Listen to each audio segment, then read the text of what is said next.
All right, what it do, everybody? I am D. Tyrone Caliber, your favorite space gamer and space Sims gamer. And we are back with another episode of Outer Worlds. And as crazy as last week's episode was, I'm curious to see where we go from here. We are in the middle of spring break right now, at least at the end of spring break. So to those who have been following me because of my Star Citizen content, I was able to record that episode yesterday. So by the weekend, that episode will be up. You will get to see how I can handle trying to figure out a lot of the combat physics of this game under duress, if I may use the phrase. So, yeah. This is my first experience of running the ones against another starship. So that will be up on the YouTube channel this weekend. The plan is going to be for Sunday. So y'all check that out for episode 3. And that is pretty much the news for the YouTube side of the channel. So with that being said, let us get into this.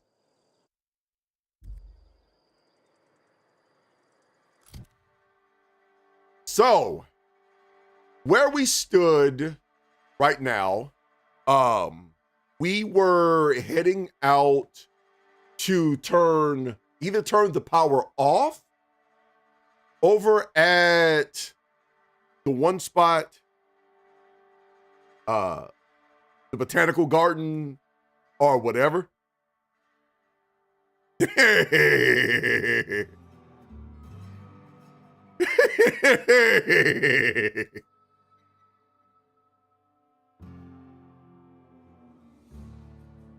But yeah, we were supposed to be heading out to the botanical gardens, but first we're gonna head out to go get apparently this book I'm supposed to get my hands on. So we will figure that out. Look, hey, man, sometimes you got to do what you got to do. Last time I thought you were playing this game, but you were actually playing Outer Wilds. Come in today expecting Outer Wilds, and now I'm watching Outer Worlds. Yeah, I was playing Outer Wilds, and don't get me wrong, I like playing Outer Wilds. I think where my head was, I was playing Outer Wilds in the middle of midterms and stuff, and I got to the point to where, because of where my head was when it came to school, I needed something that is a bit easier on the mind. Because, I mean, to take y'all a little bit behind the scenes, as I was playing Outer Wilds, I was still thinking about my midterm. And I don't like doing that. I really don't, because it does take away from the stream. And playing a game with flight mechanics that are honestly somewhat on par with the flight mechanics in Star Citizen, it's not the best experience for me. It's a game that I'll revisit, but it'll probably be after I am done with the semester. We'll see. Just laughing at the double mix up. Yeah, you know, as the phrase goes, you zig when you zag. You zig when you zag. So yeah, so this is my character right now. I apparently have some our armor in quotations.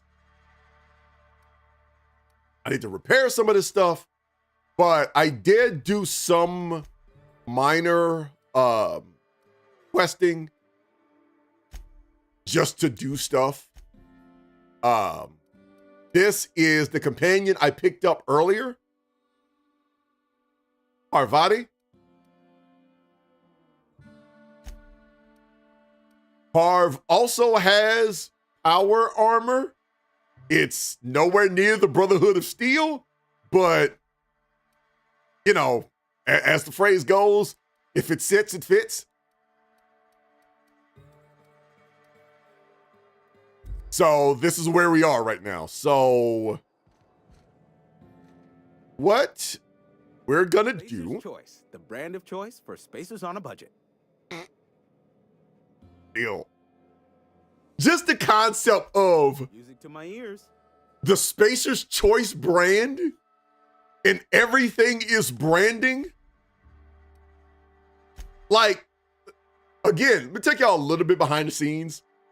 We're studying a bit of branding in school this semester, and you have no idea how much I'm howling when I'm looking at the Spacer's Choice thing. Like, I get, like in some ways it's the hard sell. Everybody knows the company line and everybody sticks to the company line. And in some ways I'm half looking through my homework when it comes to how they handle Spacer's Choice in this part of the game versus my homework. And it's like, what are they doing? What are they doing right when it comes to branding that's actually working, even though it's in a video game?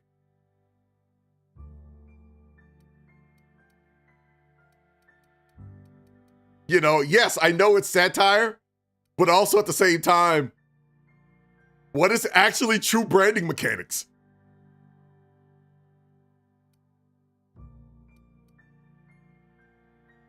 Okay, so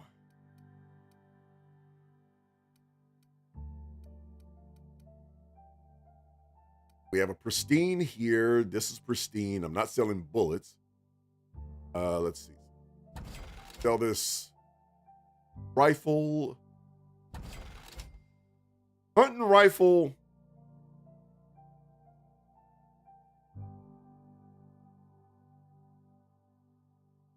I wonder if they just reach outside the dev team and ping marketing for the in-game brand strategies. I mean, that's a good question. That's a very good question. It's just hilarious when I think of it. And the shotgun is broken. Strip blade. These two are effectively the same, so I can go ahead and sell that. Yes, I'll keep that one.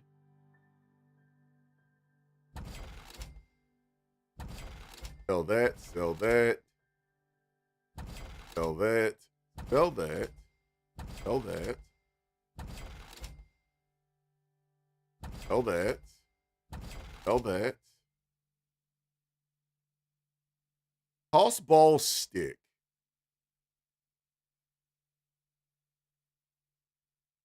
Okay.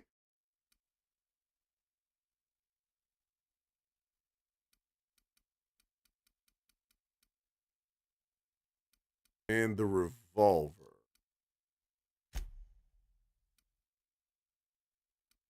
I will keep one of these helmets. I already have one that has a tech bonus. I don't stealth.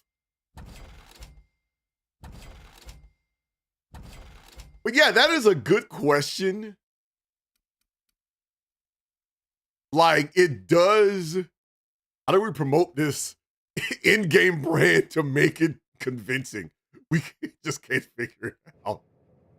Like, I don't know if you've ever read the book,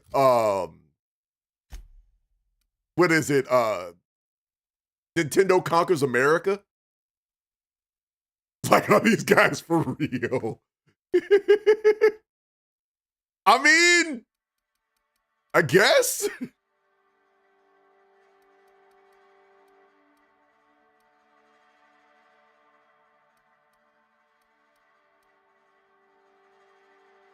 I mean, they're technically not wrong, I guess.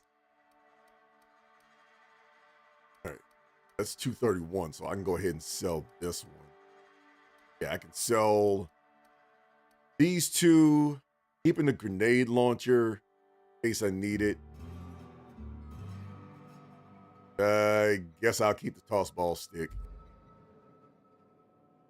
It's not the best choice. It's Spacer's choice. Music to my ears. I almost get the feeling that Spacer's choice is kind of like the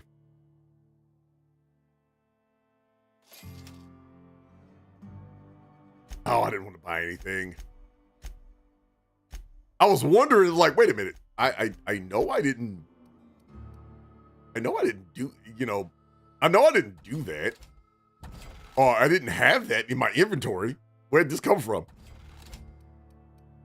And the classic, I don't know what's in my inventory, so I buy it anyway.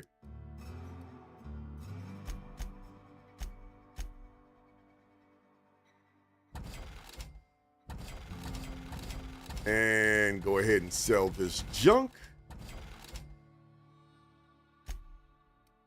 And then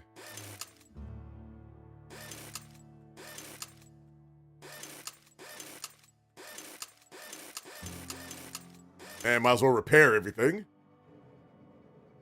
And that'll do it.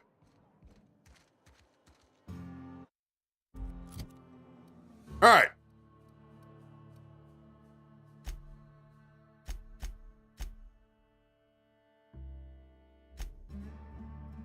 So let's go grab this manual.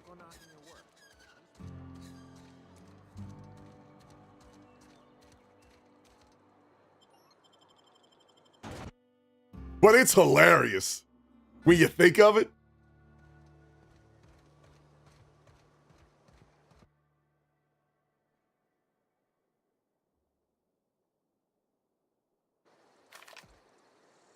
Okay, so this has a scope, so I don't necessarily need the hunting rifle.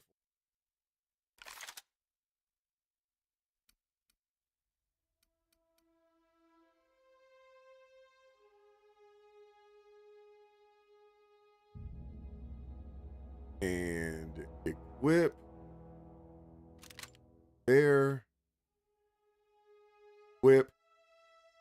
Excuse me. There we go.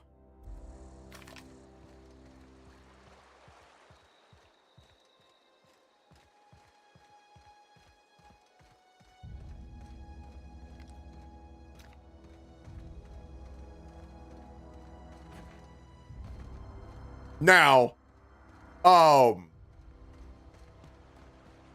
speaking of stuff that happened throughout the week, I forgot about this.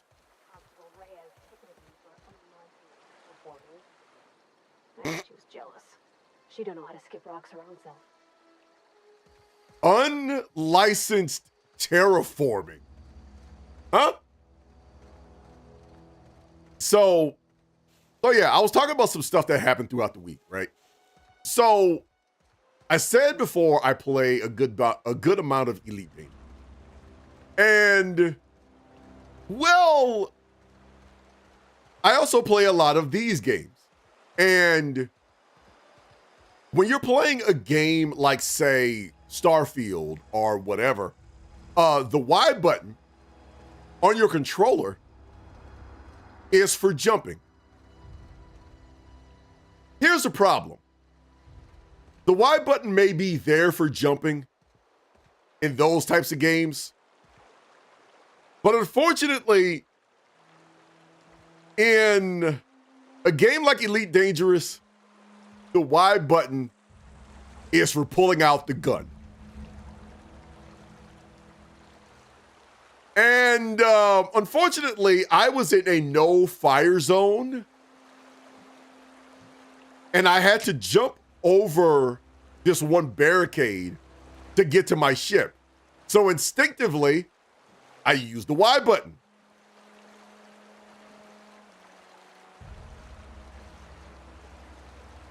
Yeah.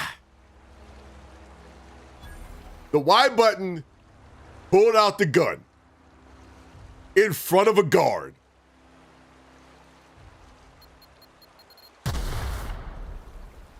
Ow. And on cue, the squad looked at me and basically said, "What are you doing? Put the gun away." So I tried to put the gun away. So I had to jump over another barricade. And what did I do? Instinctively, I hit the Y button. The guard had already told me one time to put the fofo away. This time he was no longer asking.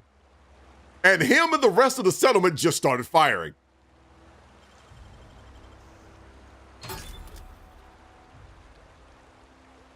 Now, a shot cannon? Now, I could have gone ahead and put down fire to save myself. But I didn't want to smoke innocent bystanders. Completely unreasonable. So I basically, where I was going, it was your emotional support gun. Well, what happened, what thing about it was at this point, I had been doing a lot of exobiology. So I don't get into any on foot battles. Right? So at this point, I was like, I'm going to take a break from exobiology and I'm actually going to do some on foot missions again. And I was gathering parts for engineering stuff so I can upgrade my suits. Nothing too crazy and whatever, right? So the funny thing was, this was just a simple delivery mission. Show up, grab the package, deliver it back to base. Nothing more. Effectively a DoorDash run. But after I grabbed the package from said person, I was going to go out to a crash site where I knew somebody was going to be there and I'm going to have to smoke them. So in some ways, it was equal parts I'm used to Bethesda games for jumping, and equal parts my head is already geared up for combat. So let me make sure I know what I'm doing with actually pulling out my weapon. And one of the guards were not too happy about that. Now, here's the other problem. My ship was on the opposite side of the settlement. So when one guard started firing, everybody else started firing with them.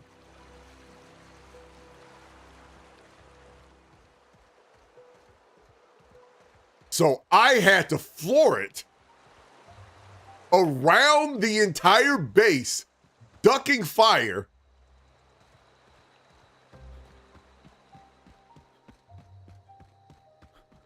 In order to survive, to get to my ship, so I can get shot at normally.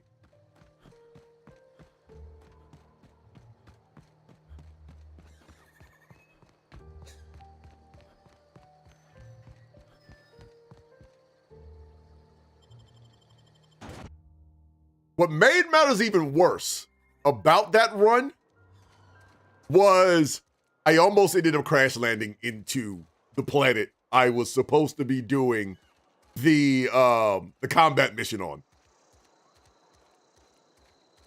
So yeah, that was a very interesting run. a very interesting run.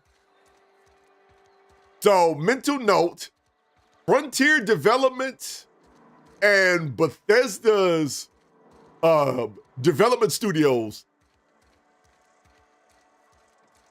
completely different mindsets when it comes to guns.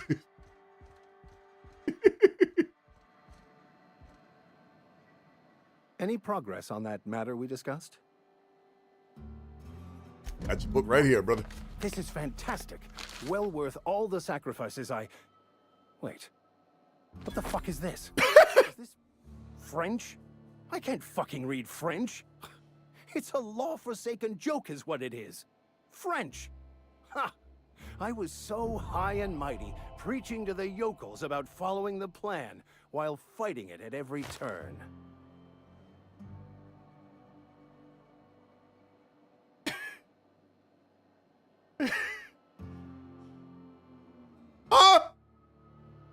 You didn't want that book to keep others from reading it. You wanted it for yourself.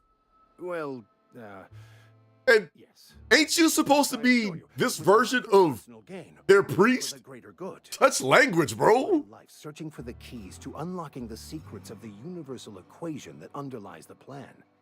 I had hoped this book held some of those answers.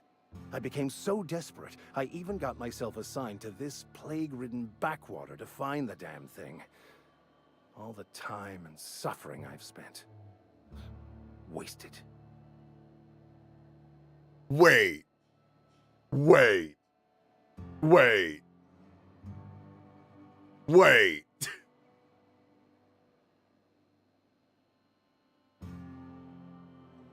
Are you looking for the anti-life equation? I mean, at least you have your mission work here to give you a meaningful purpose, I hope. Please. As if my life should have no greater meaning than proselytizing to a bunch of feeble-minded wretches. Nothing could be more excruciating than discussing the true nature of reality with people who have no interest beyond their next Aetherwave program. But that's neither here nor there. What I need to do now is to find a translator, obviously.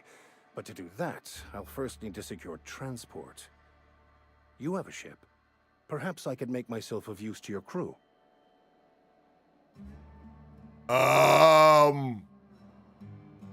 What's in it for me? Free spiritual counseling, someone to watch your back, not to mention a grown-up in the party. I'm 28. Exactly. Wow! Handy with a toss-ball stick, or any blunt instrument, really. I'm also a passable gun hand, if it comes to that. I can usually talk my way out of conflict, though. Oh, I'm fairly competent at hacking computers as well. What kind of priest-like person are you?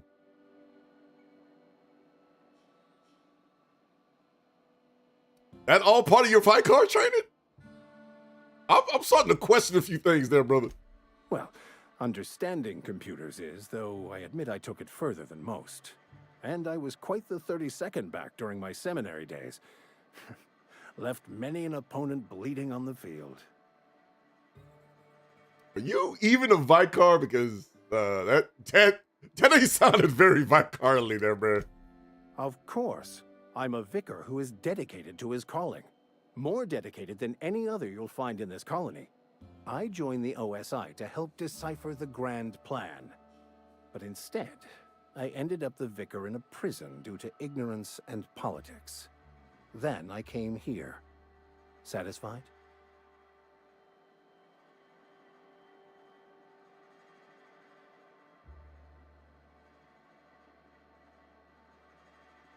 I don't think you were being honest with that book, bruh. I'm really starting to not trust you. It's the journal of one of the originators of the Philosopher's School of Thought, though it would be more than a century before it was perverted into that belief system. Philosophism's a false religion that stands in contradiction to almost everything we know to be true. They believe all is chaos, in stark contrast to OSI's belief in the plan. But most of that came later. Bokonu had some interesting theories about man's perception of reality that I thought could be applied to our attempts to decipher the plan. How did you get assigned to prison duty? Most laypeople are not aware of this, but we've not discovered any new insights into the plan for a long, long time. I had an idea that we should welcome the truth, no matter where we found it. I had the worse idea to share my thoughts with a superior. And that's the long and short of it. So, what do you think? We can talk to the inmates. Ah, good idea. You go talk to them. And that's how we got here. Okay. All right, fine. Fantastic. Let me get my things in order and I'll catch up with you. Edgewater's gonna miss you. Folk here always had good things to say about their vicar. Thank you, Ms. Holcomb. I'll be glad for the change of scenery and to leave this place behind. I shall see you on the ship, Captain, whenever you're ready to leave Emerald Vale. All right. That's out of the way.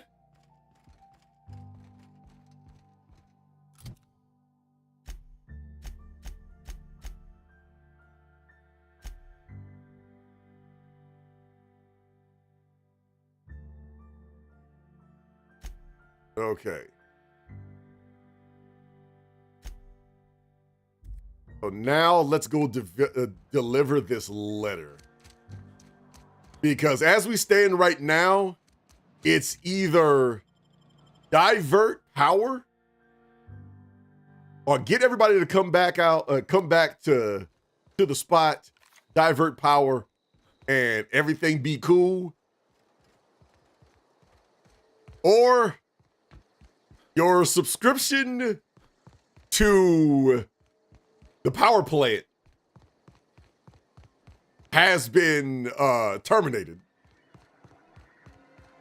And if I'm looking at this right, it's probably your subscription to life will also be terminated.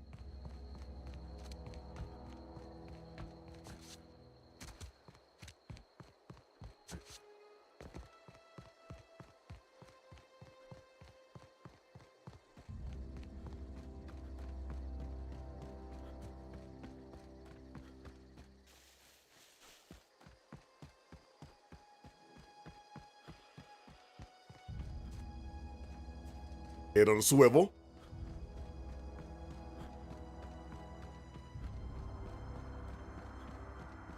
Already ran past a few of these places already. Ow. Oh boy.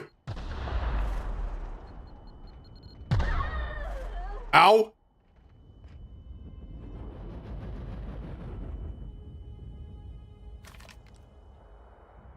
Ow. So I'm taking it this is a bad idea. So I should have figured that out after the first mine.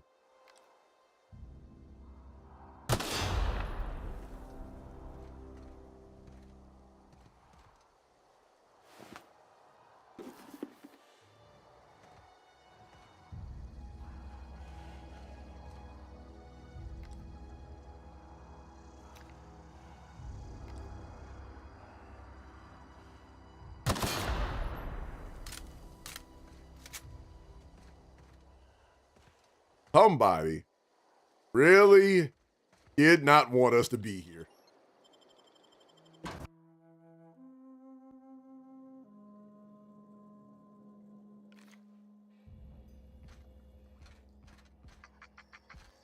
Center?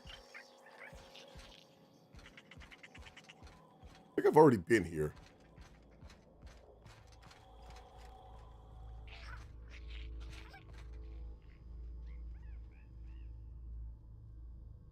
Have I already been?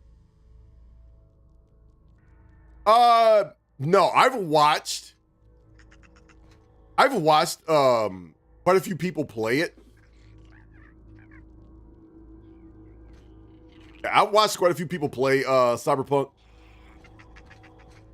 I think it's a good game. Is it something that I would probably play? I don't know. I honestly don't know if it's a game I would actually play.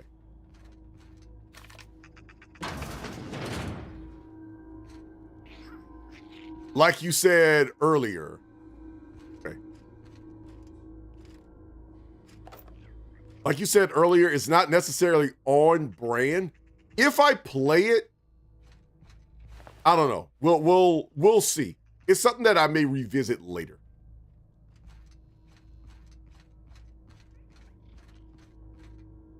But what I'm also trying to do is not increase my backlog.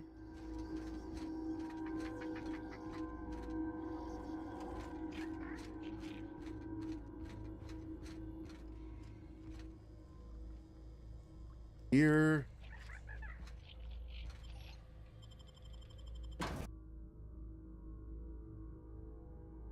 Wentworth High Society.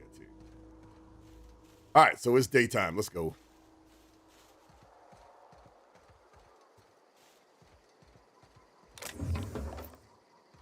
For heavy ammo, I will take that.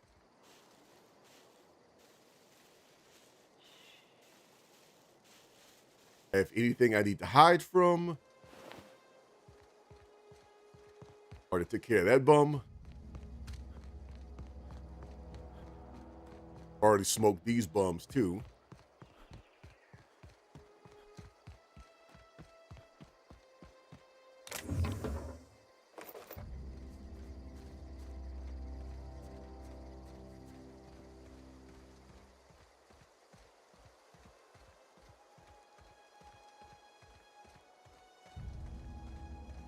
All right, to the labs. Move along, stranger. We don't want any trouble. I'm not here to deliver any. I'm just here to deliver a message. I don't know you. Whatever you're looking for, it ain't here. Move along. Looking for Adelaide. I need some answers, man. A kindly messenger, that's all. Answers, huh? You must be one of those philosophicals. Already got ourselves one of those.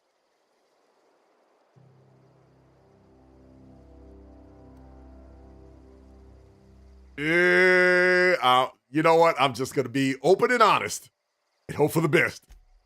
Yeah, that's us. And you can tell Thompson we're doing just fine by ourselves. If you're gonna start wandering around my camp, know that I got my sights on you. Relax. I'm not trying to pick off nobody. Where can I find this Adelaide? Over in the hothouse, tending crop. Enough with the questions. No offense, but I've got a lot on my mind.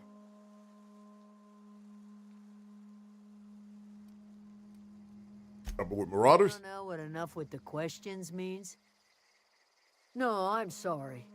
That was unworthy of me. Lady named Zoe went missing some nights ago. Just up and vanished without a trace. Now I'm pacing around wondering if marauders got to her. Uh-oh.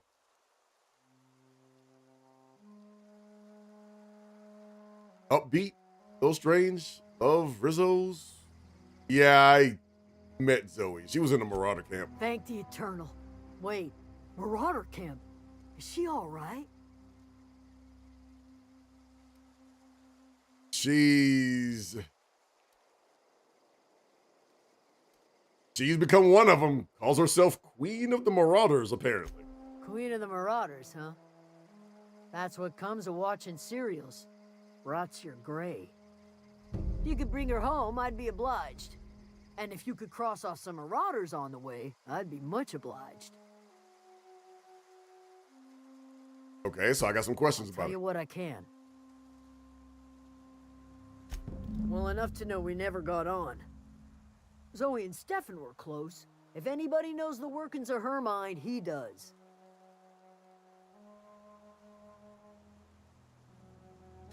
She was lazy and thoughtless, but she's still one of our own.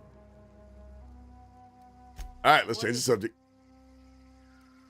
I'll leave you be.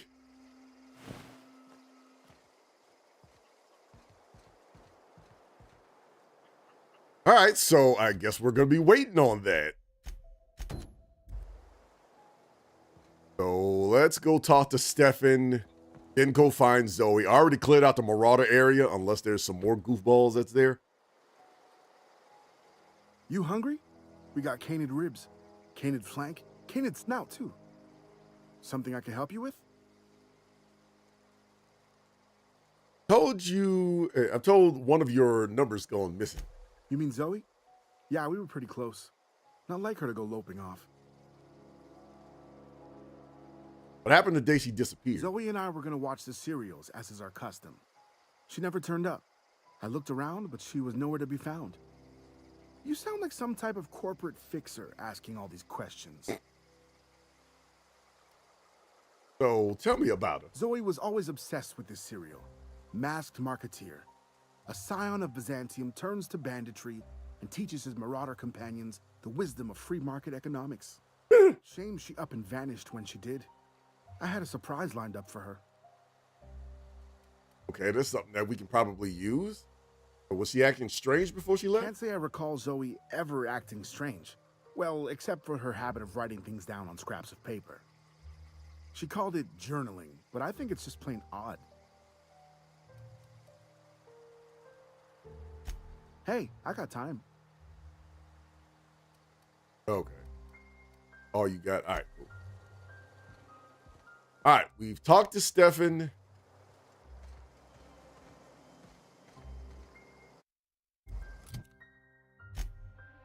And what else we got here?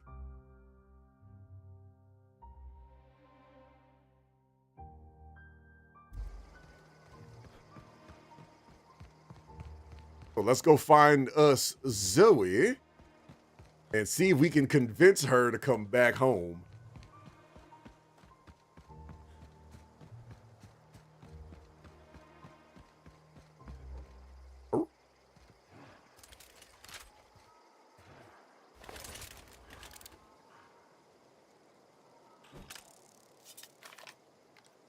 That a marauder? Yes, yes it is. Nice one. Take it to the head.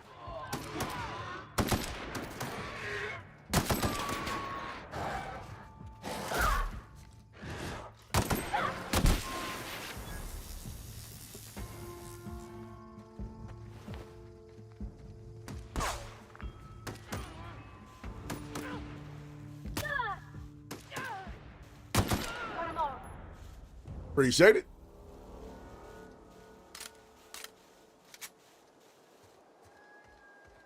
Okay.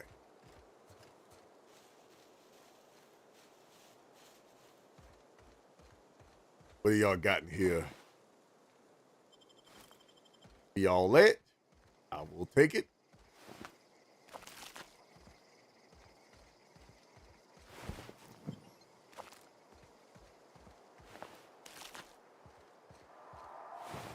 Canids. Use as cooked.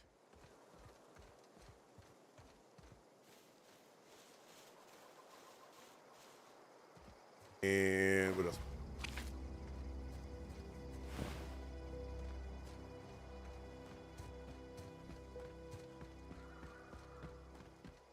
The canids look like they tried to make the Fallout dogs, just not so Fallout doggy.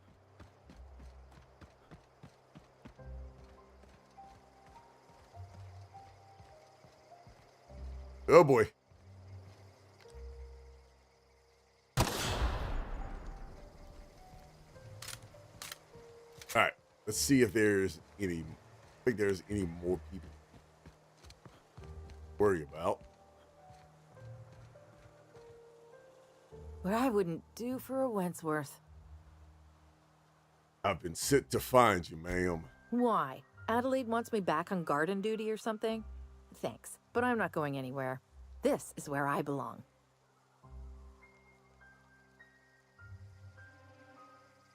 Can't imagine you're happy out here. Food's awful. Company's worse. Well, serial dramas. And no serial dramas. I've been thinking about going back.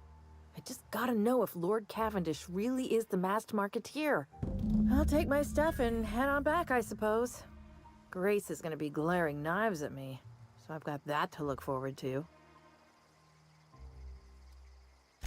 Okie dokie. That's done. And let's not go that way.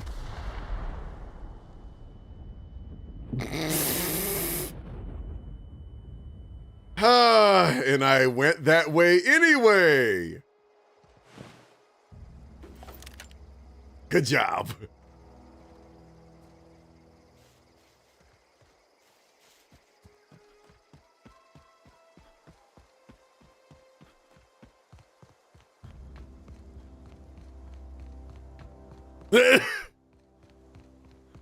It is a watermelon, pineapple, freshly made juice.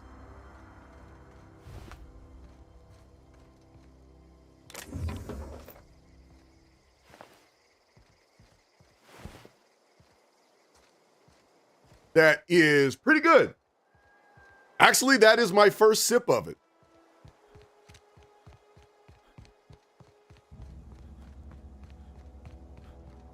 That is actually my first sip of that juice. And it's pretty good. I'm waiting for the aftertaste.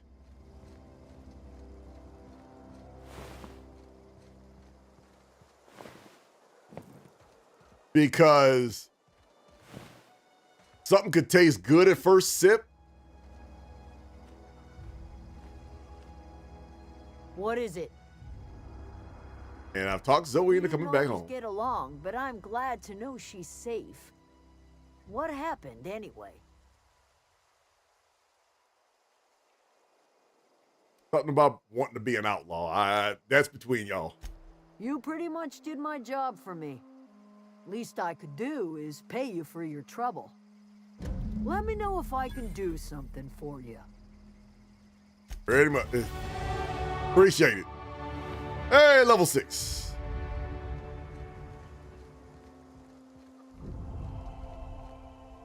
You got it. All right. So.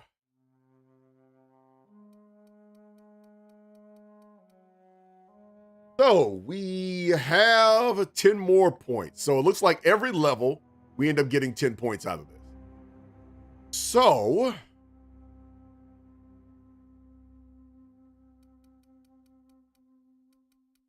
I normally don't do the talk no jutsu type thing.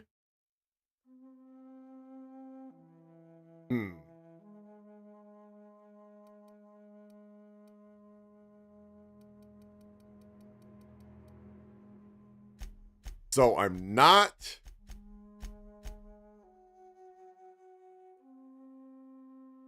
There might be. There might be some beats in it. Who knows? I kind of remember what the Ladybird put in this one. And those are the two that really stood out.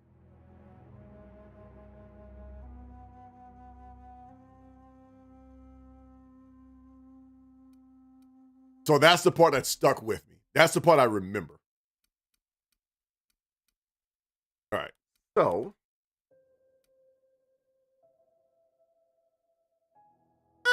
Maybe.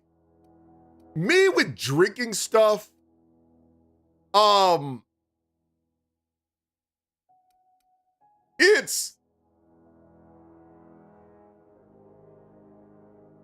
one of those people that if I can taste what I'm drinking, it's a problem. And normally, I can just basically inhale what I'm drinking. It's something that I picked up from my time deployed.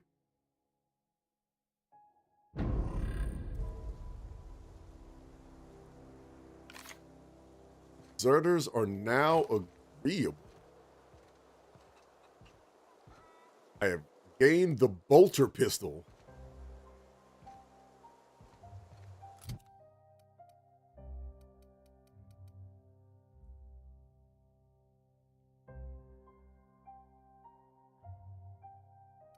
That would make sense. Already have that.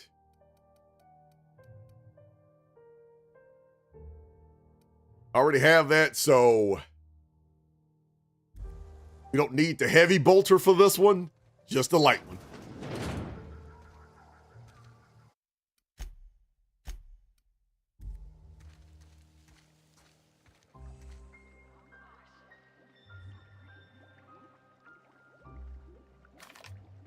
Pick him up.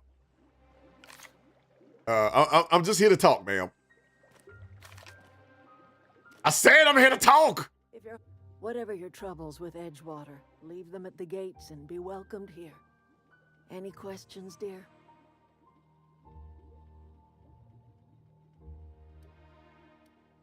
So you must be Adelaide. I have been called that, among other things. Green Thumb, grandmother, the strange old lady who keeps flowers. But yes, Adelaide will do just fine. Excuse me, Miss McDevitt? Sorry, it's just... You got such pretty trees in here. Why, thank you. You're Robert's girl, aren't you? I remember when you were but a sprout. Thomas speaks of you often. Are you staying long? You should try some of my tobaccorn tea. I brew it in an old spittoon, but it's been cleaned. To what? That sounds... Speaking of hiding things into things you like, that sounds like you would have to do a lot of work to get me to drink something like that. Ugh. No, dear. The garden belongs to us all. Life is the gift of the universe, and the universe yields its bounty equally, absent of prejudice. You managed to grow anything out here. The soil around the Vale went sour years ago, but I found a way to sweeten it back up. The secret recipe is a little bit of elbow grease, a dash of love, and a heaping pile of special fertilizer.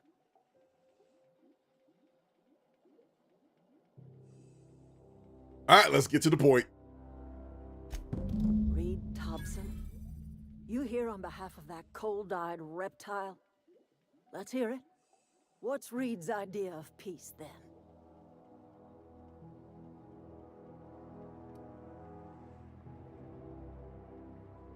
Reed asked you to consider coming back to town. He's willing to...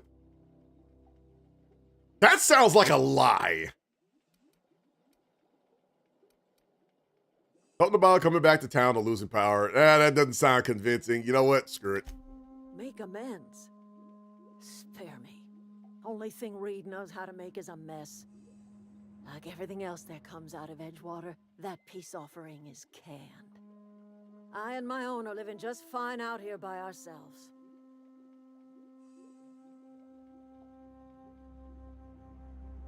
Reed asked me to divert your power over to him. He's mentioned something about a plant. You Dealing with wouldn't thermal do plant. such a thing. The question is, why would you agree to his plans? I just got here. Look, to be honest with you, my camp has a power regulator and I needed to repair my ship so I can dip. Cannery's got a regulator. You want ship parts, you ought to rip them out of the cannery's guts and leave us be. If you're going down to the plant, you should divert power away from Edgewater and toward our end of the grid. Think about it. You'd be liberating an entire town from a lifetime of service to that odious cannery. Seems the sort of thing a hero would do.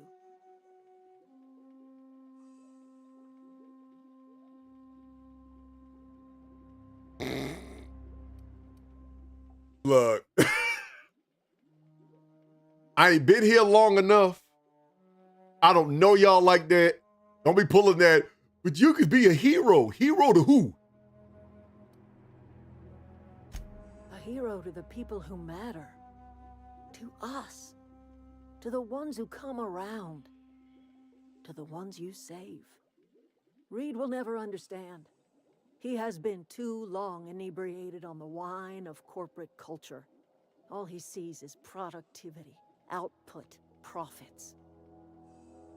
He's not, you're not wrong. Also, at the same time, there's a bunch of other people that do kind of need that power. And they're not necessarily going to come over to you and be nice about it. Okay, let's talk. What happens if I do help Edgewater? Life in Edgewater grinds to a halt. The cannery shuts down, workers desert in droves, and our own little camp grows and thrives. That's pretty idealistic. You bring power to Reed's town and you'll be killing us. Reed knows it. He's counting on it. Hold on, give me a sec.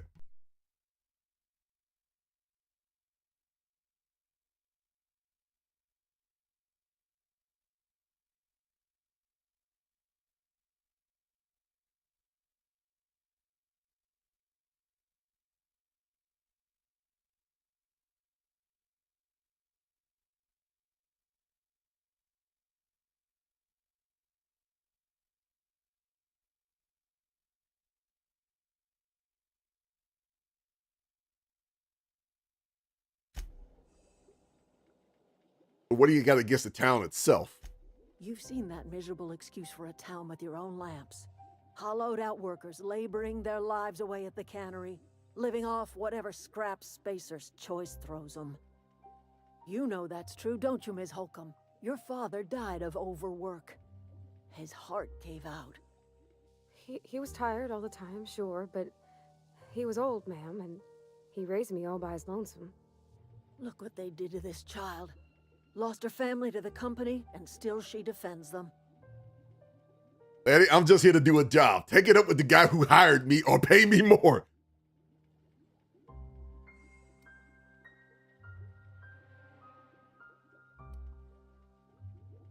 Okay, so let's play advocate here. What do you have against people trying to make a living? It's not much of a living. Every single person in that town has sold themselves to Spacer's Choice. The company owns them. Body, blood, and bones. You've been there. You've seen it. All anyone ever does is toil over a cannery. They give their lives for some heartless corporation, and then they're tossed into a Spacer's Choice brand cemetery. I mean, yeah, it's... I don't agree with Spacer's Choice. The fact that everything is a fee, including your death. But also at the same time, you know what I'm not hearing? A plan for those people. I feel like there's a lot of send the power over to us and it'll all work out.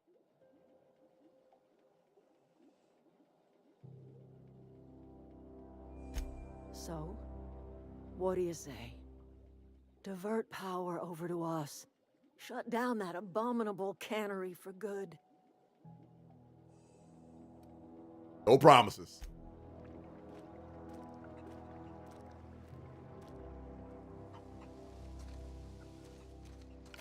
I am not setting up promises.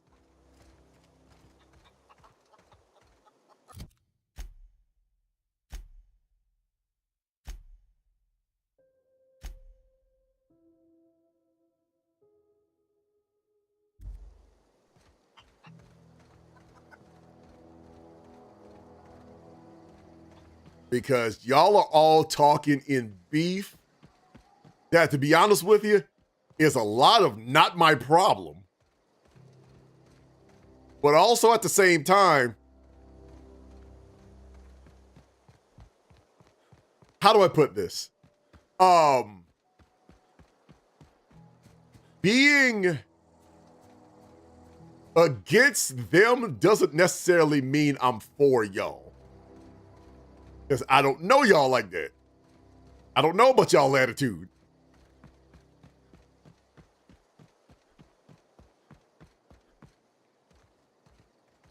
Y'all could very well be some raiders just being quote unquote nicer about it.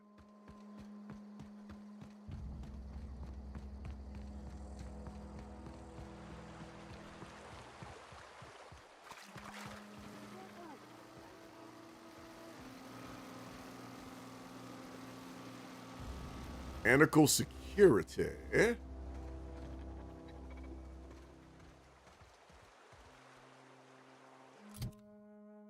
All right, let me check the journal.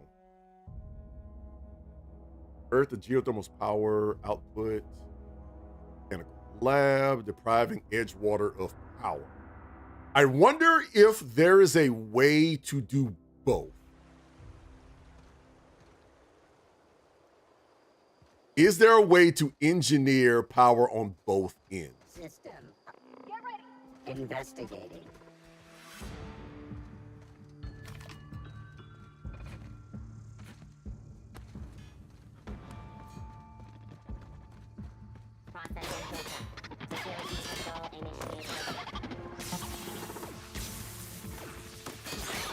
Yeah, that is true.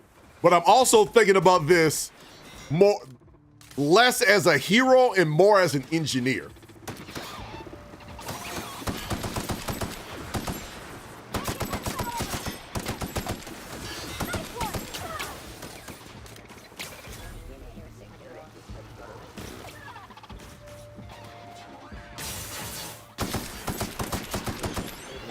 Yeah, I'm thinking more practical.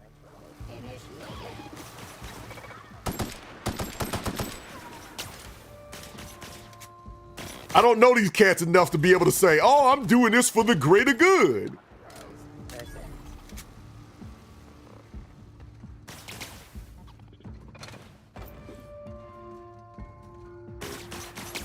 Ow.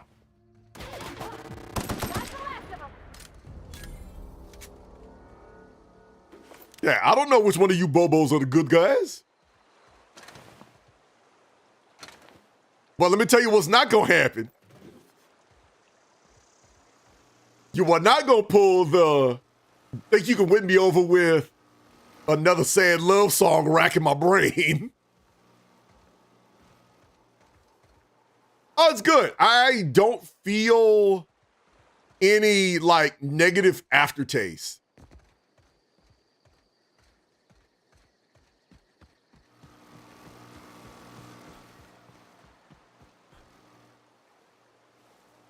So it definitely passed.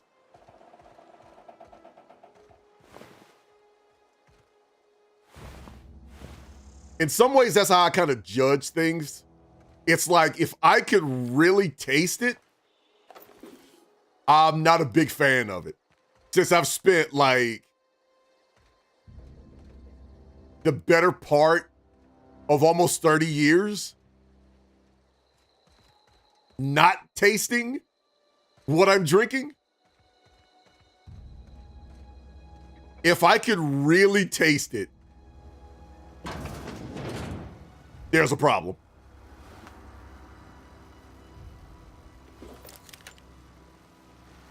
This is choice guard.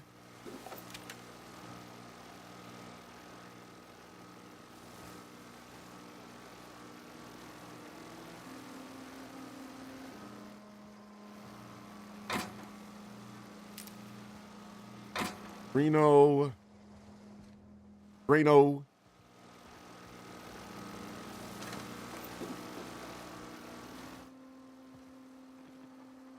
That was actually one of the things I had always been worried about once I got out. Like, it's like, wait a minute. I'm actually going to be tasting my food or tasting what I'm drinking because I've gotten so used to just turning my brain off.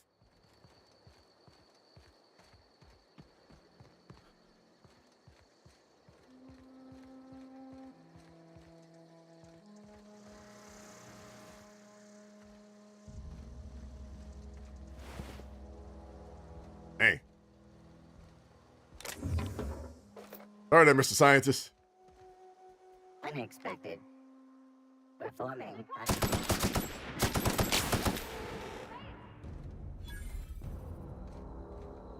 Hey. That's you.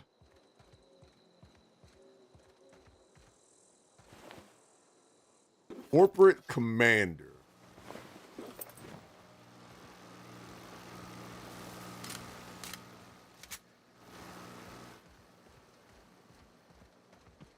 So I wonder how far does Spacer's Choice like go with this in this story. Since this is technically the Spacer's Choice edition of this game,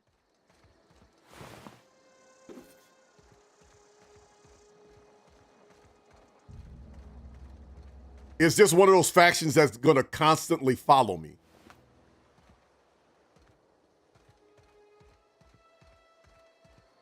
Like, you betrayed Spacer's Choice. You can't run from us. We coming for you.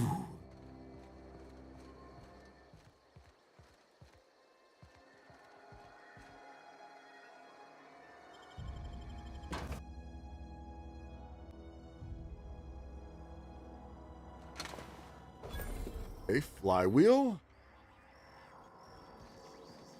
right, so we found a vending machine, and I should be able to sell things out of this one.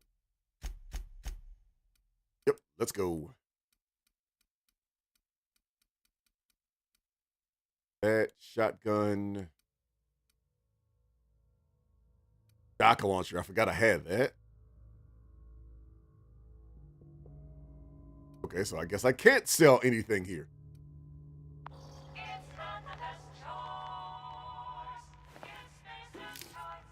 The control room should be off to the right.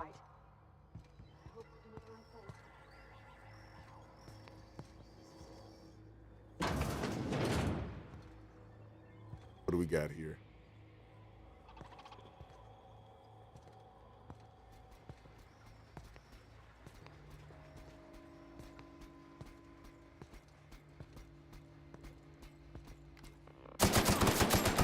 What it do, baby?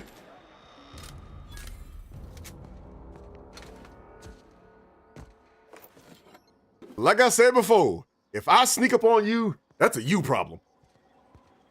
I should not be sneaking up on nobody.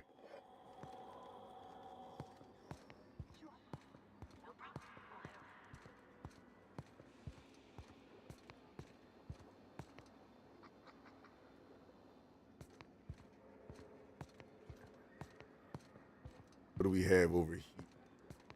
More loot. Loot goblin mode activated. Receptionist got up in here. Talk to me.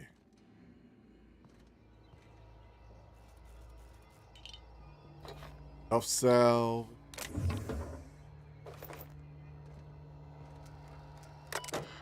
All right, use terminal. What we got? To borrow your copy of the Young Spacer's Guide to Mechanical Engineering. Radio's been sputtering and I need reference. I've returned the copy to the repair bay. Chaos everywhere. Machines going haywire. Gunfire. Hearing some screams. Oh, law, I think that was someone's leg. Oh, law, I think that was someone's leg. Would like to leave early for the day. Please deduct the delinquency fee from my pay. Thank you. Proud to be a member of the Spacer's Choice family.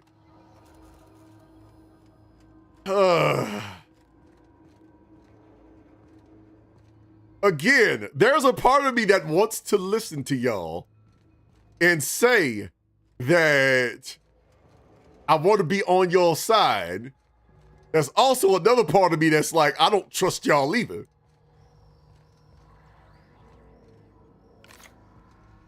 Y'all could very well be just as crooked as the other people.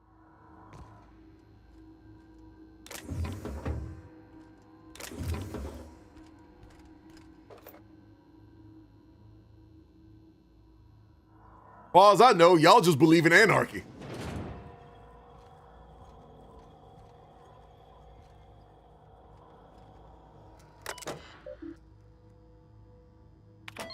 Okay, unlock the officer's door. Letter serves as an informal notification of our company's displeasure towards your management of the Emerald Vale geothermal plant for reasons related to exceeding your staff budget in your latest quarterly meeting. Please select 5 subordinates to be dismissed immediately. Additionally, please contact our office to schedule your official reprimand Schedule your official reprimand at your earliest convenience. Failure to schedule your official reprimand will result in an official reprimand. Spacer's Choice family would like to collectively remind you that working for Spacer's Choice is not a right, but a privilege.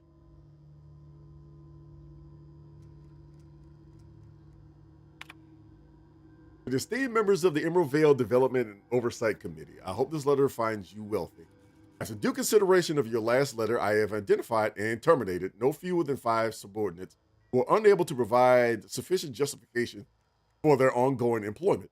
I would like to remind the Oversight Committee that while most of Emerald Vale has failed to meet its production and output quotas,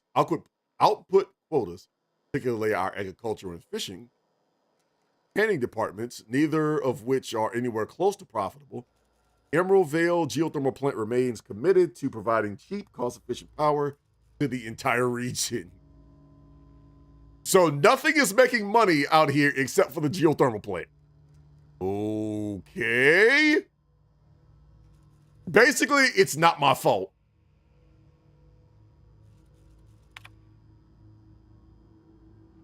We have investigated the claims made against the profitability of the greater Emerald Vale region.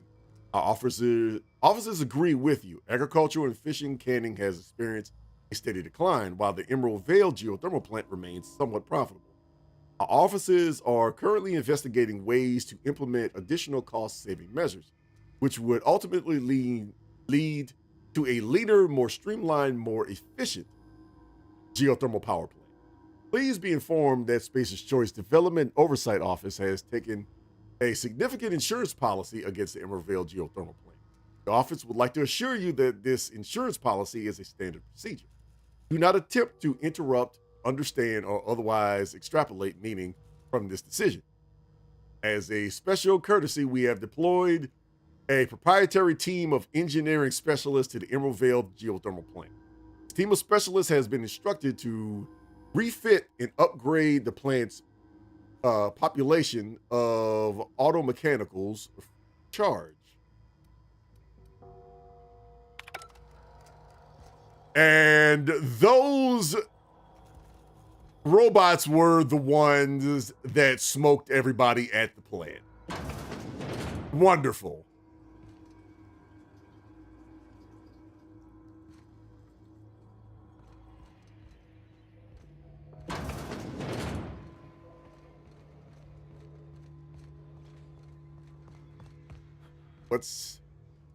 No, apparently the door is in here. I'm not sure if these guys are corrupt or just incompetent. But you did not see people I would trust either way. No, I wouldn't. I absolutely would not.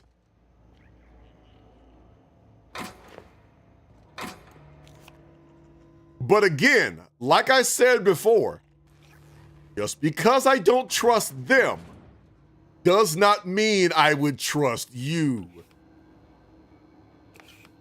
That's the dilemma that I have. So the question comes down to, who do I care about less? All right. Nope. Guess I'm not unlocking. Okay. Personal file. Chester Higgins again, that hoe head. Found him fiddling around with one of the mechanicals, so I had to write him up for tampering with company property. Just in case I'm reading this a couple of days from now and feeling bad for what I've done, let me just remind myself I have warned him before. He's always been a little crooked in the skull. Working on some logic module. I confiscated it to be in my lockaway room for the foreseeable future. Doesn't sit right with me. Company's been replacing our guards with auto mechanicals. At this rate, I'm going to end up chief of security with no staff. Small army of mechanicals knocking about. Guns pointed every which way. Company tells us they're safe. Programmed to treat us humans like their own. People are liable to break down, but an auto mechanical never will. I don't know. They'll sit right with me. The company's has never been wrong before, I suppose. Right. Worse has happened. Mechanicals have gone crazy. Lock myself down here, just trying to gather my courage. Gonna make a mad dash for the control room. Might be able to shut things down.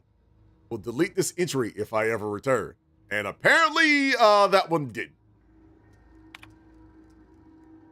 Greetings, Spacer Chief S. Tanaka. This is an automated message initiated by Spacer's Choice Worker Safety Contingency Protocols. A security lockdown has been initiated. Not a test. Your behavior during this lockdown will be reviewed during your quarterly audit. Anxiety is a common side effect of life-threatening situations engendered by security lockdowns. Fight back against anxiety with a cold bottle of Zero G Brew. Zero G Brew, an ale that's good for what ails you.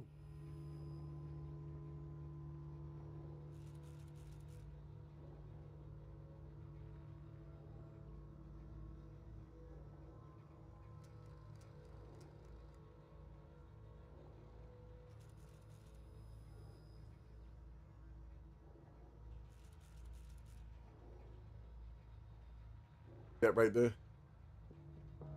That's a no. That is, if nothing else, yes.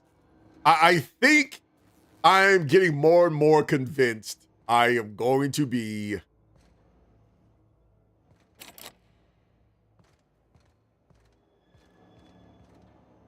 security chief's in here. I'm getting more and more convinced I am sending the power over to the plant people.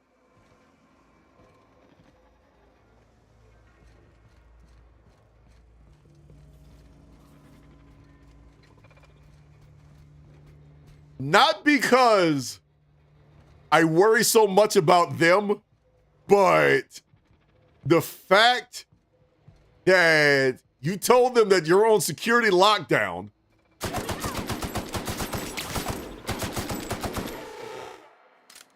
and basically you just said, you could fight back against anxiety with a nice, refreshing Coors.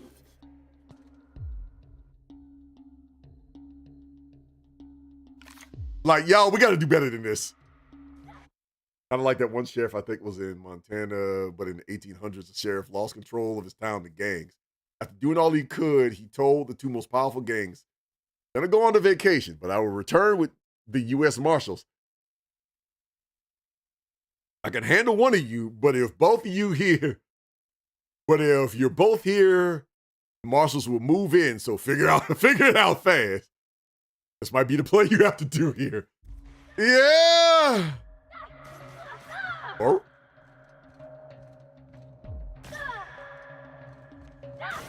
what in the world? Processing threat eliminated. Bob, what are you doing? Security actions.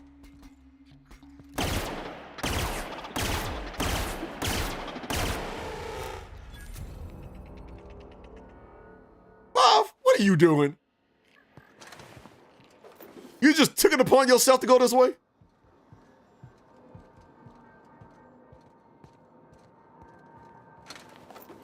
You are supposed to stay with me. You are a companion.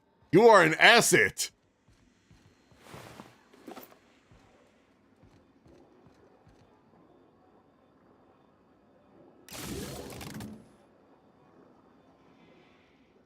I don't know what I did.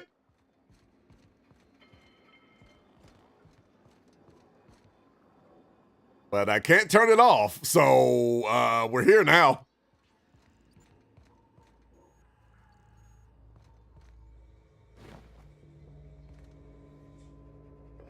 Riot control. I don't have enough lockpicks.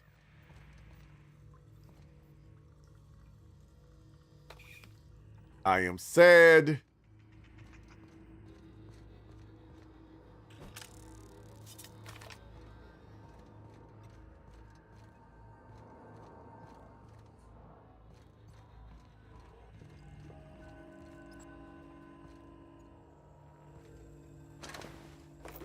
Now, I wonder if there is a way to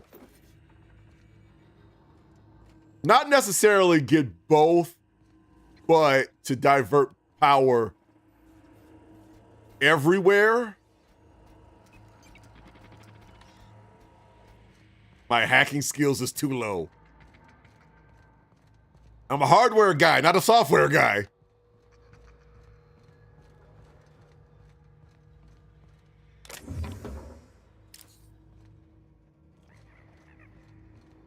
My hacking skills are not Spacer's Choice approved.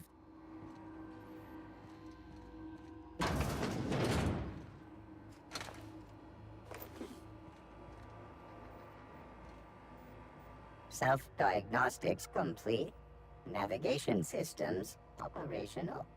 Combat systems operational. It's not the best choice. It's the Spacer's choice. And most probably, it's gonna bite me later. Why aren't you attacking? Hostile actions towards Spacer's choice mechanics are contrary to logical directive. Conclusion: all hostile automechanicals must be defective in compliance with Spacer's choice policy. All defective automechanicals must be permanently dismantled. Please allow me to assist. Want me to destroy the other mechanicals? Affirmative. Mechanicide protocols loaded. Awaiting confirmation. Confirmation granted. Let's get it. You're not gonna last long. Corporate just sent a team of technicians to conduct a complete refit of all our mechanicals. Every Century and Joan. It's not my place to say so, but doesn't this run contrary to Spacer's Choice mission of being as cheap as possible? Just in case I'm audited, I would like to formally express how grateful I am to be a part of the Spacer's Choice family. Spacer's Choice is a leading brand in affordable sundry across Halcyon. It's not the best choice. It's Spacer's Choice. Just finished a routine maintenance on our mechanical sentries. Found some strange modifications to their logic modules. I haven't had time to run a diagnostic, so I don't know what's been modified. All I know is that these modifications were introduced in our recent refit. The company went through the trouble of refitting every single mechanical in the plant not long ago. Guessing this was the work of those visiting technicians. Filed a report, but my supervisor told me not to worry about it. Said the company knew what it was doing. Ordered me to forget about any alleged modifications to the logic modules. Decided to do a bit of sleuthing on my own. Got my hands on a logic module. Time to do a little experimentation. Oh no. Bought a copy of. Okay. Hastily written note. Bypass shunt. More ammo. Never gonna say no to more ammo. I don't know where he's going. I'm just gonna go over here.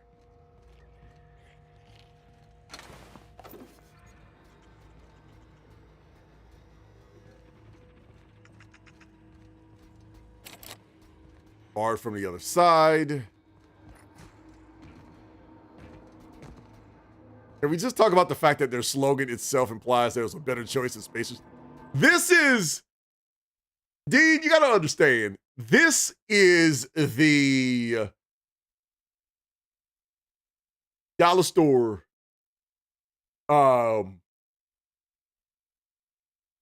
this is the great value choice, if I may use the phrase. Higgins? I hear a human.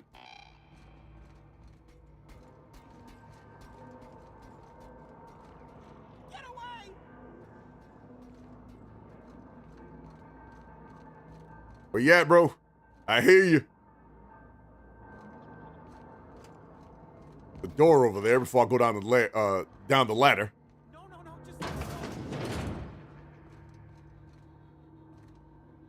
Hello.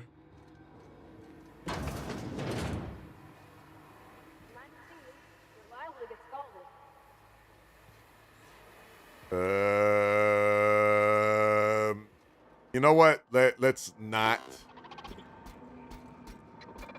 Okay, so No, just leave me alone. guess the robot is going over that way.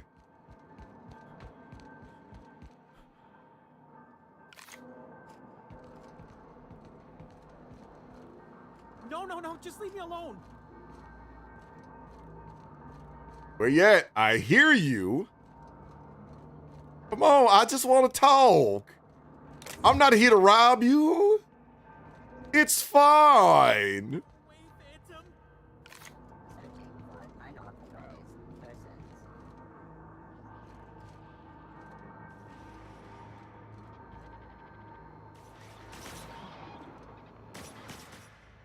You're not real. You're not real. Get away from me, Phantom. Shoot, scram. Graham, I see. Calm down. I'm not trying to hurt you, bro. You can talk? The Phantom's never talked before. I knew I shouldn't have eaten that sprat raw. Eh? See, Higgins? This is why you must always boil your sprats before ingesting. All right. Slow down and tell me what's going on, bro. Clearly, I mistook you for one of the phantoms of my imagination, which terrorized me on occasion. Chester D. Higgins. The D stands for definitely not insane. I use it as a reminder. Okay, so what do you do here? Oh, Higgins has been many things over the years. Sprat Wrangler, Saltuna Critic, Aetherwave Personality, Chairman of the Board, Galactic Defender, Sisty Pig Tycoon. I've come a long way for someone who started off as a simple engineer right here in this plant. I specialized in automechanicals, drones, sentries, repaired them, maintained, upgraded, did it all from my old workroom just over in the next section. New marbles by Spacer's Choice, made with 100% unnatural chemicals. Health and safety is expensive. And here at the Spacer's Choice brand, we believe our customers should enjoy our products at terribly low prices and terribly low life expectancies. It's not just any choice, it's Spacer's Choice. Chefy! Chef? Wait a minute. Chef? Chef? I have a question. Moneybags.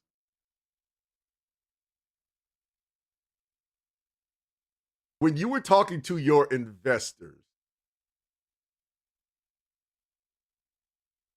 did any of them happen to be from Spacer's Choice?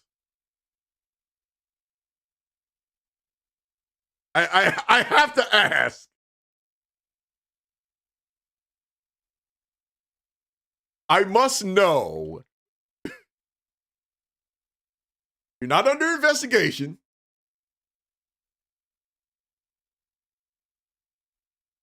Just figured out to ask before I put in a FOIA request.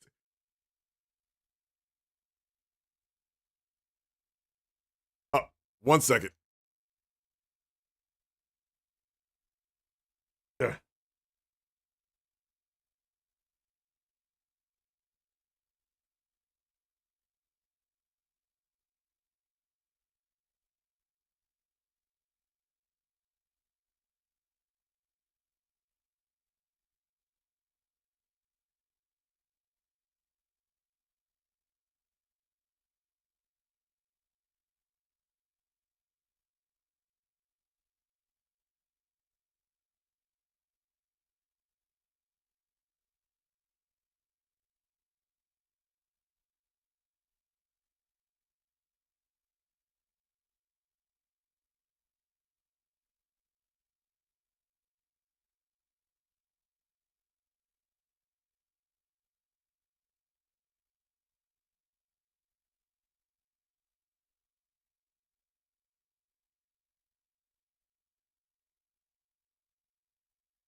All right. I have returned. Now, Sheffy, welcome in. But I must know. Legally, I cannot disclose any further our ongoing business deals or partnerships. The answer is yes.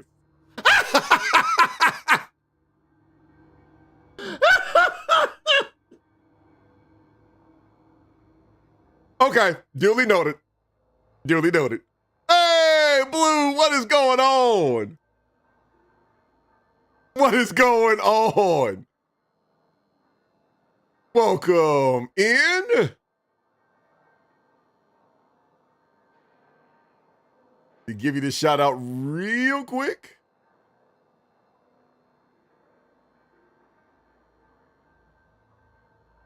Like juggle a couple of things at the same time.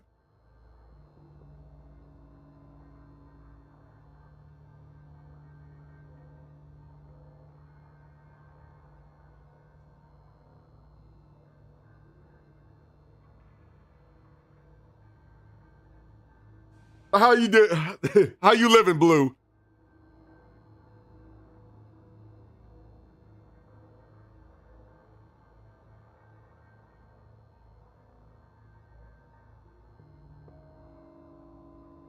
There we go. How do you think I'm able to repair my mobile every time it gets destroyed? Cheap parts and even cheaper labor. Board approved. I'm okay. I got a stuffy nose. I would like to breathe through both nostrils.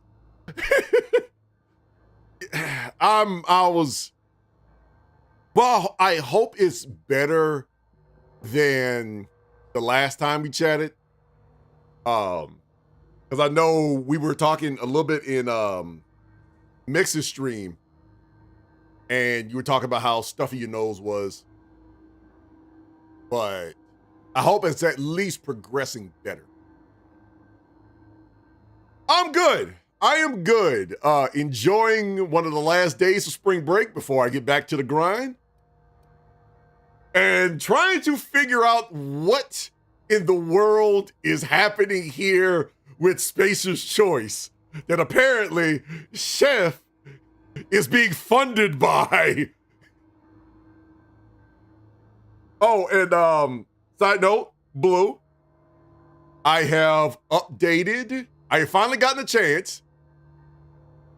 I have finally updated the rankings so far. This was leading into this week. As we stand, you are currently third.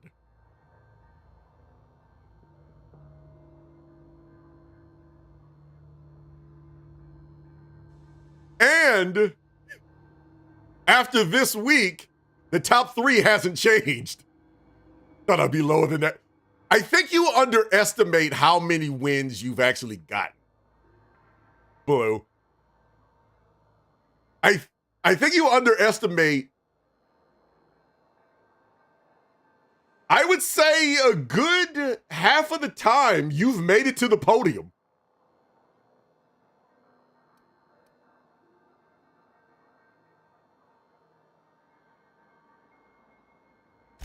Look, I don't want to fall into any trouble with the mechanicals. If they wise up to our plans, they will come for us.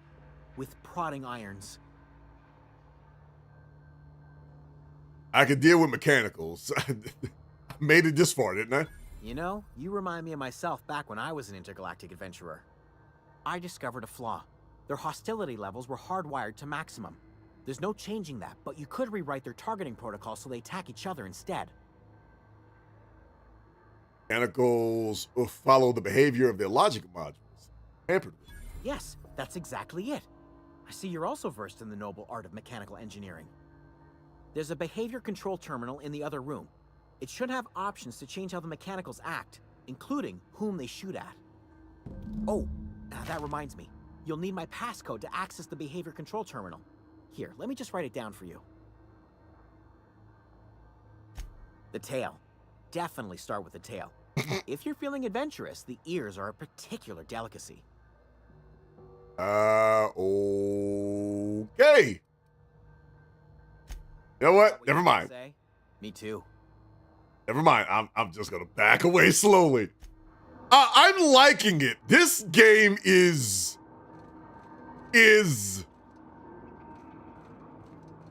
wild so far.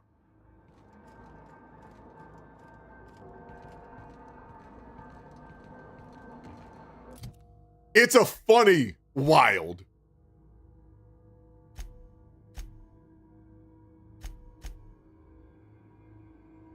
Program terminal allows you to reprogram planes on mechanicals. Changing their behavior might make getting around the plane easier.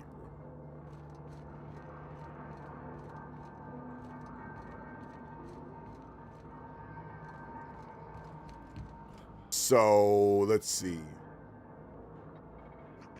Mechanical control terminal, and this is geothermal. This is the Spacer's Choice Edition.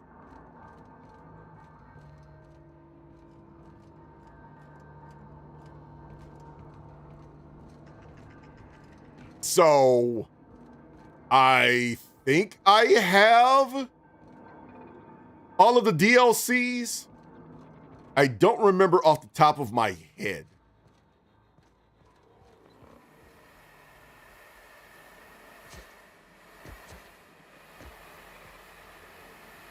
Yeah.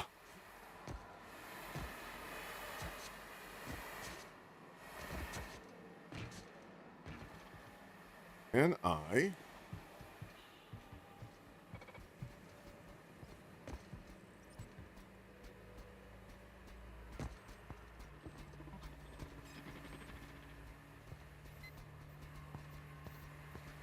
wait a minute. Is our little buddy going? Jeremy! Jeremy, no! Processing.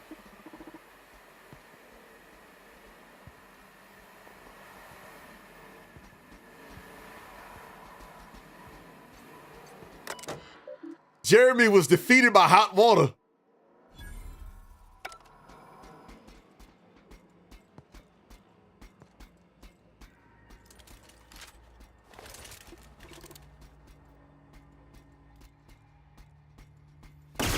What do you do, baby? Incoming!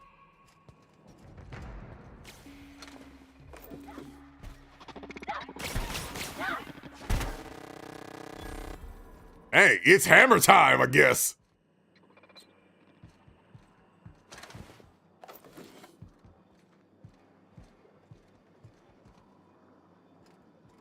Okay, I can flip this switch, but since I was questioning it last time, I'm gonna wait.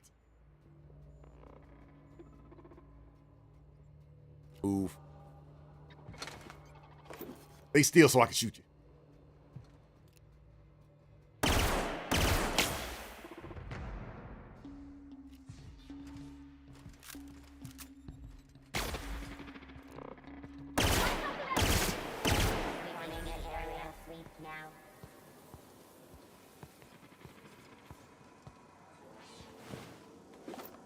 Combat drone. Returning to normal protocols. Terminating security search. Reset.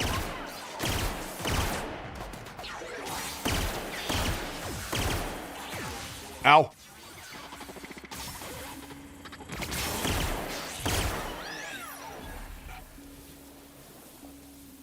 Okay. Searching. Ah! Ow, ow. Stay still.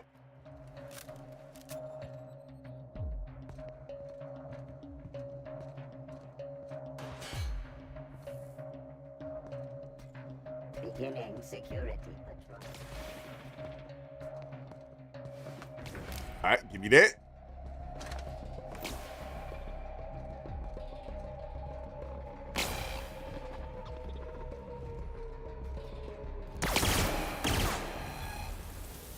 You clowns were the reason Jeremy was gone. I liked Jeremy. Jeremy was my friend. At the very least, he didn't shoot at me.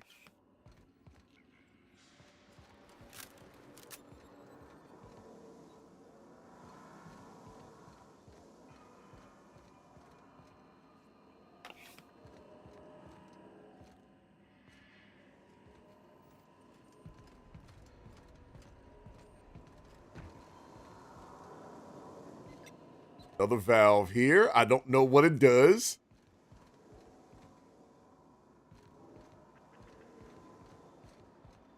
That's something I'm gonna have to keep in mind. Absolutely.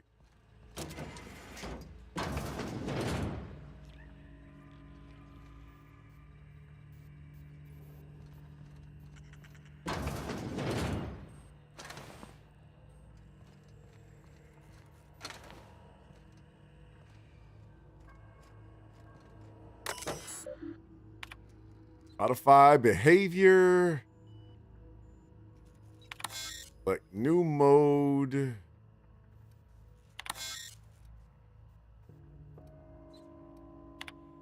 Define intruder. Define intruders as Spacer's Choice Automechanicals.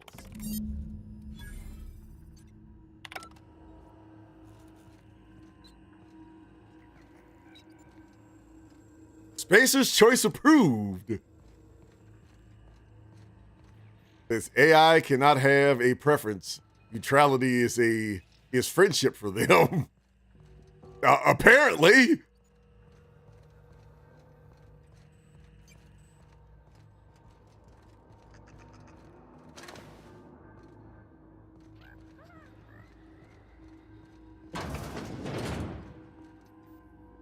Anything else in here? Nope. So I've already been in here. Or energy cells.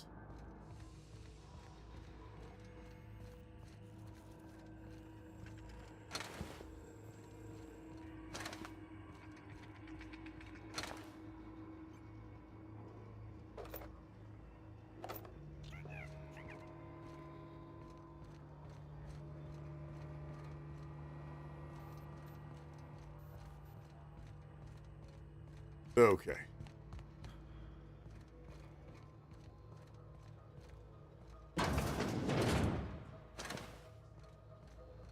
So now I guess it's time to start looking at turning on this power.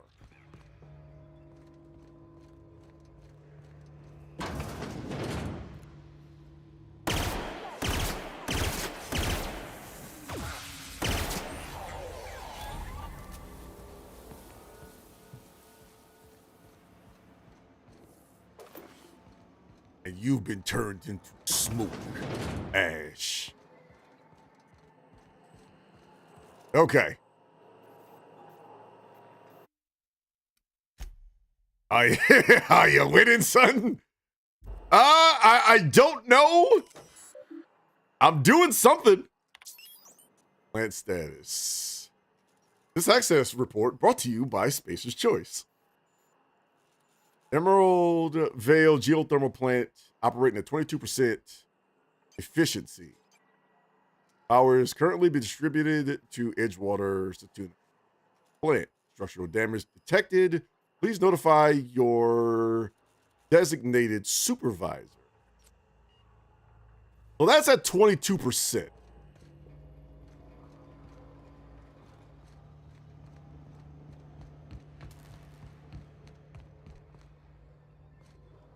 I am curious.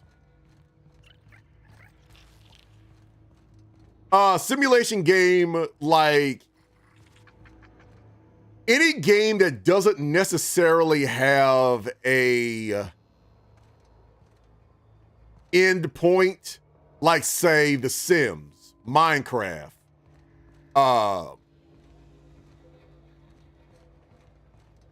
Elite Dangerous, No Man's Sky, games like that.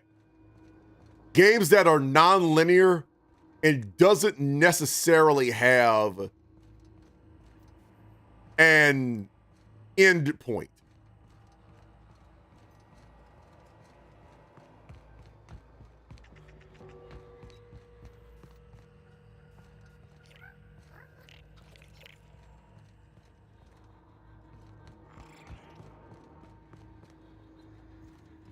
Where is the other level? Oh, then my answer is easy. When me or whoever I play with gets bored of it. Okay.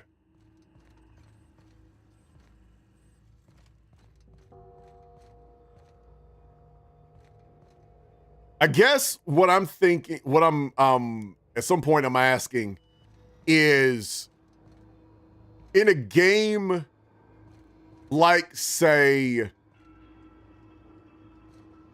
The Sims, where is that point where, I'm not saying you've played The Sims or anything, but a game like that, where is normally that point to where I'm like, okay, I'm at the point where I'm kind of done with it?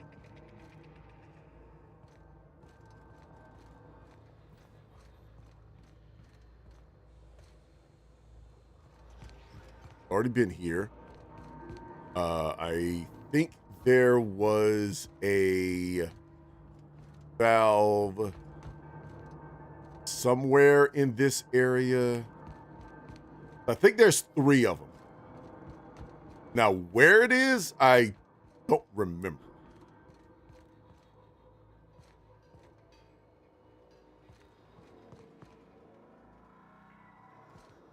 Let me check with old boy. Or at least go to old boy's area. When your Sims become sentient and revolt against their fleshy master outside the PC screen.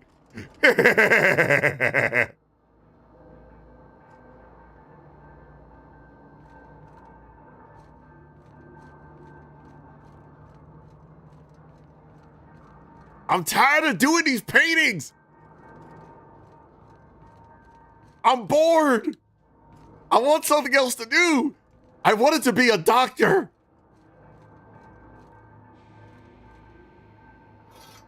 But all I ever do is paint foolishness.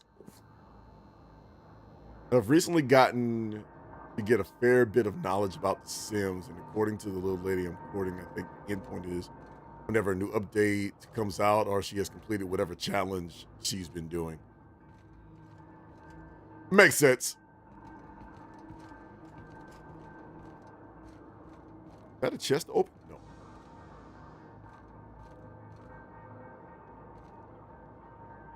That makes sense. Like, for me, I know with Elite, I think my end game is honestly going to come when I have visited enough of real life or, you know, actual points that are in video games that exist, quote unquote, in real life. Like, eventually I want to head out to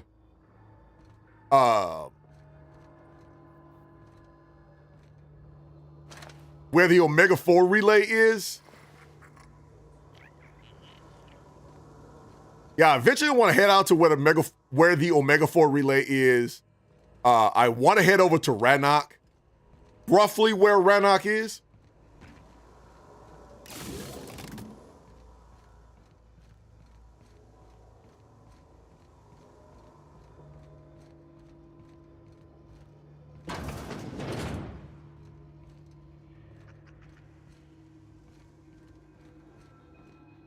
And I'm not saying that's where, like, completely where I'm going to end, but it's a start of, you know, probably where I'm going to end up putting the game down for a while. And say, unless there's a new expansion, this is kind of the end of my journey in Elite. But yeah, I've been thinking about that, like, you know, recently playing like Star Citizen and stuff like that. I know a bunch of people that have told me this game has no end. You can do whatever you want. I'm not saying there's like a hidden point to it, but there is a point for you to where, yeah, I'm kind of done. All right, so I've hit all the switches. So let's see if that had any bearing on what I was apparently supposed to be doing.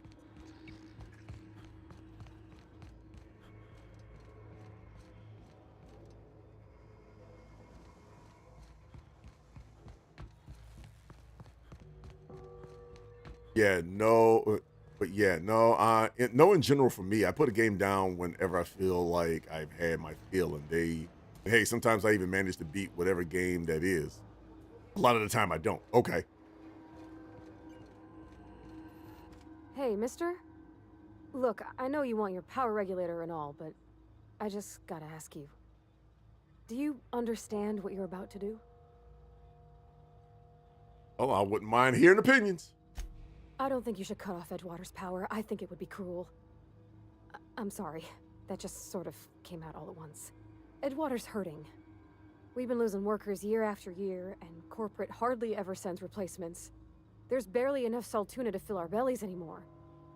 But the town's got some good people in it. Decent, hard-working folk just living their lives the only way they know how. They don't deserve to be punished.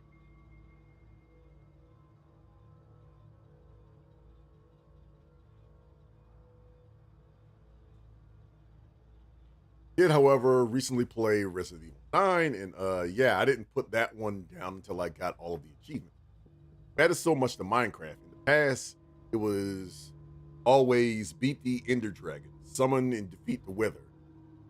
Traditional stuff. Now it's like Sun Tzu, a case of when you and the homie load up the base with TNT, let it rip and move on.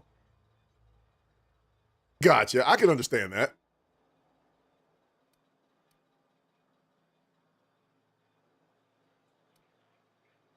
Tells me Edgewater's gonna die without working.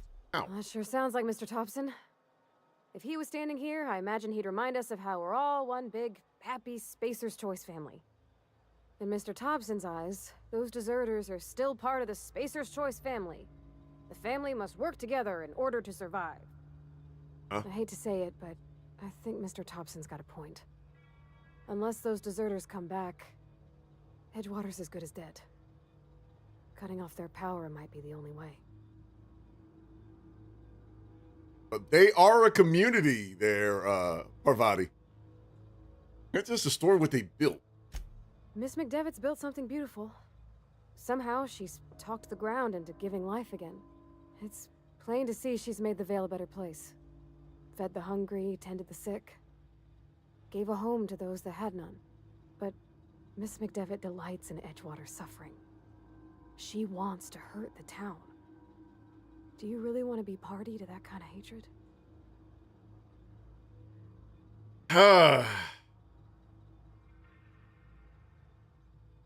Like how apparently a lot of people complained about Resi 9 being a short game. Meanwhile, when I was done, I had about 50 hours in it.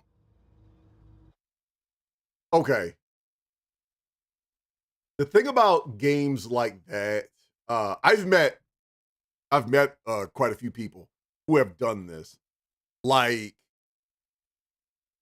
there are a lot of people who I'm just here for the main story. I don't like doing side content. I don't like doing whatever. I've met some people who've played MMOs like that, that I only do the main story. That's it. I've heard, I've talked to some people who said I don't like the Mass Effect series, the Mass Effect trilogy, because I have to do side content. Why can't I just stick to the main stuff and be done? You're adding extra hours to the game when I have to go this direction or that direction or whatever. This isn't main story content. And whatever.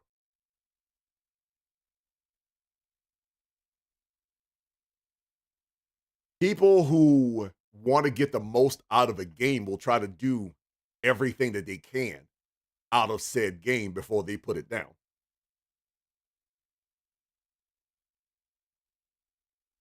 And not saying those people are not fans of a certain game and they'll get the most out of it, but there are some people that are not very big fans of doing side quests of anything.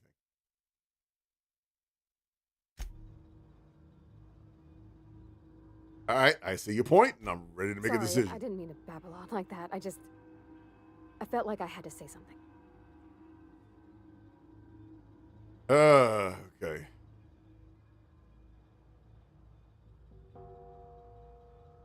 As you did, like hearing from you. Really? I mean, wow. Thanks. No one's ever told me those words in that order.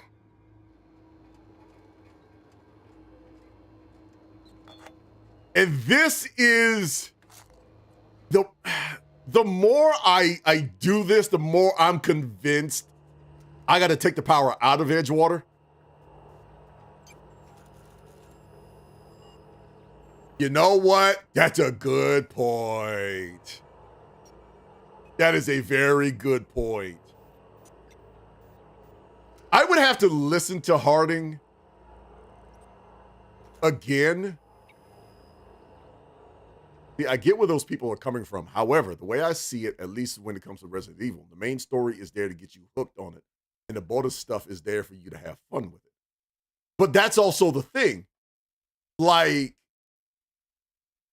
that's also the thing. Like, those people who only really care about the main story,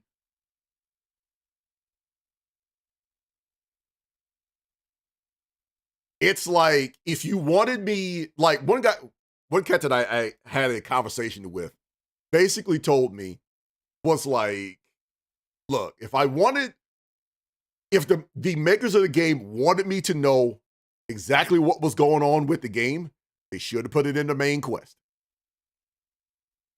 They should have absolutely put it in the main quest. Like, I've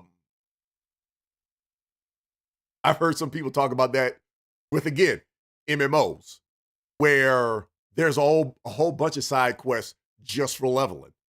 And it's like, no, I don't want to do it. I don't want to do side dungeons. If they wanted me to know what was going on, they'd have put it in the main quest. That's it. End of story. And there is an attitude like, well, what are you actually doing? You know, but I try not to judge people like that. Because again, I'm a person that says play your way. Play however you want to play it.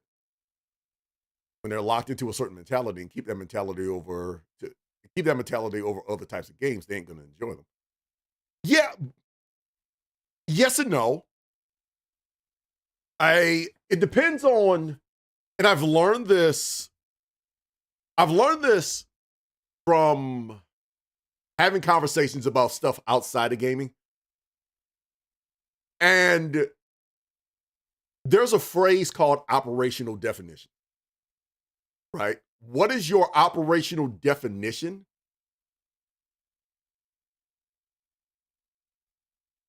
for what you're playing this game for? Excuse me. What are you playing this game for? And some people play games just to beat them. Just to say, I have beaten the game. That's it. Those people are not necessarily big fans of playing a lot of open world games, because it's like, okay, let's get to a point. That's it. This is the point I'm trying to get to. We're going to get to that point. After that, I don't care. And this, that, and the other.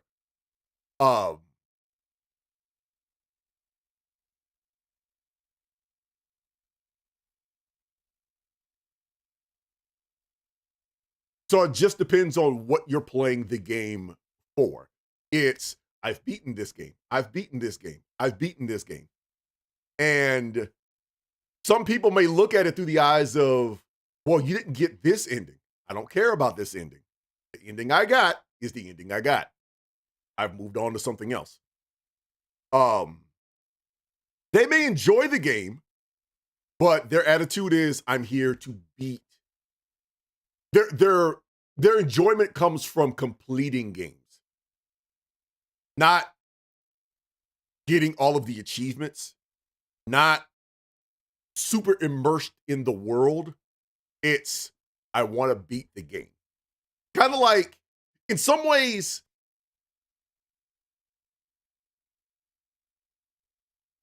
it's like the games from back in the Nintendo era, and back in the old Nintendo era, where there wasn't a lot of story. It's almost kind of like the Mario mentality.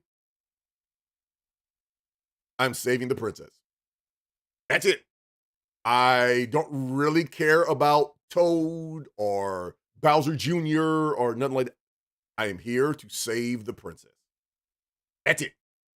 Nothing else.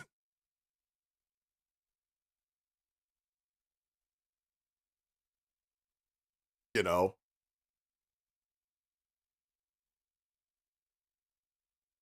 That's just how some gamers look at it.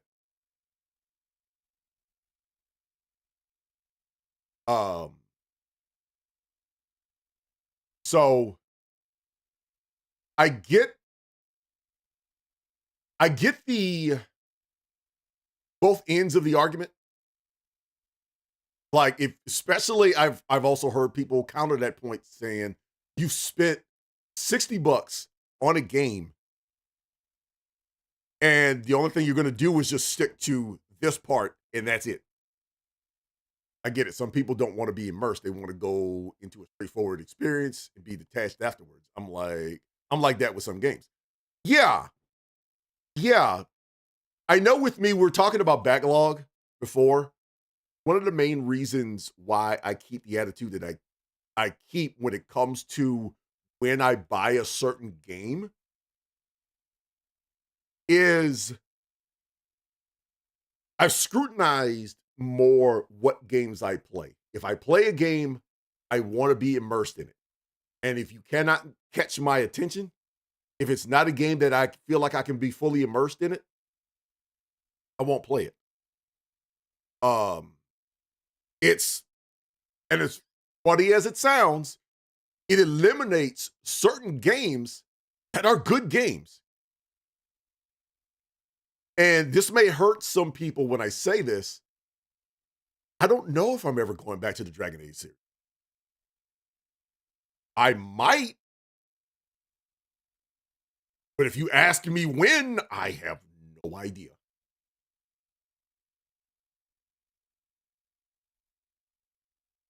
Mainly because I've scrutinized myself, or I've limited myself to basically space themed.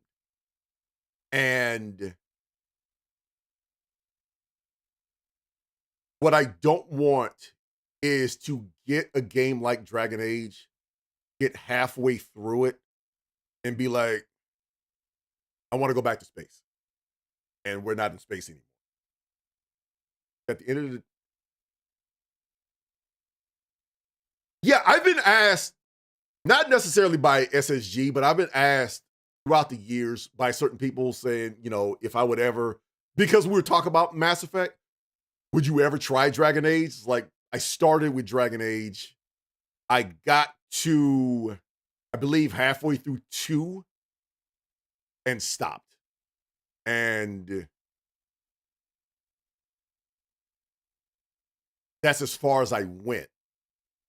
Yeah, see, at the end of the day, I see whether or not a game is long comes down to a very specific area. I have had the same amount of fun with this game as I would if I had spent an equivalent amount of money on movie tickets. Hold on. Down to a very specific. Have I had the same amount of fun with the game as I would if I had? Okay. Yeah, I can see that. But the thing about it is, the thing about it is, people find that area in certain, in different ways. Some people don't like long games because they want to move on to another one. They may have that attitude of, once I start a game, I have to start to finish. That's it. Or some people want to try it out and then it sits on the backlog.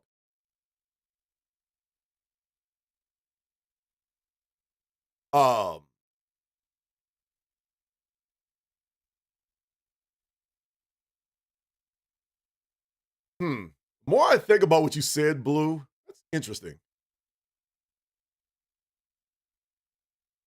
I know you know me more for space games. I think, and I'm only guessing, I think that comes out because of when you found me. You found me pretty much at the beginning of my space kick. I think, honestly, if you would have met me before I started Mass Effect, maybe the conversation would have came up. But I could be completely wrong.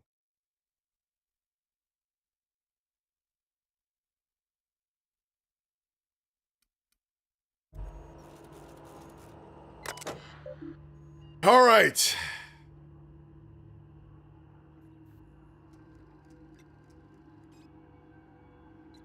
Yeah, I came up with that criterion. Honestly, it has been pretty solid for my happiness games, and it has also allowed me to be like, okay, cool. I have had my fill of this game. I can move on, even if yeah. So let me take that a bit in order. So, Blue, a little stream lore before I got to Mass Effect. I was ending FF14. I was ending FF14, and though a little bit of a spoiler alert, you do go into space, yes, I would never really consider it a space game necessarily. It has a space component. It's because of your passion and love for space that it never dawned on me that you played fantasy games, barring Final Fantasy, which should have triggered something, but it didn't. I grew up with RPGs. I grew up with lots of RPGs when it came to games. RPGs and space shoot 'em ups. Those were my two main genres.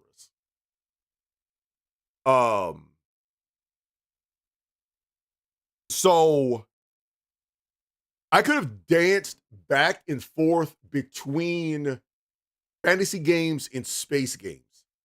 And when I first started writing, a lot of my stuff was space games. A lot of the things that I wrote, well, not space. A lot of my writing was fantasy and stuff. Fantasy, magic, blah, blah, blah, blah, blah, stuff like that. Right?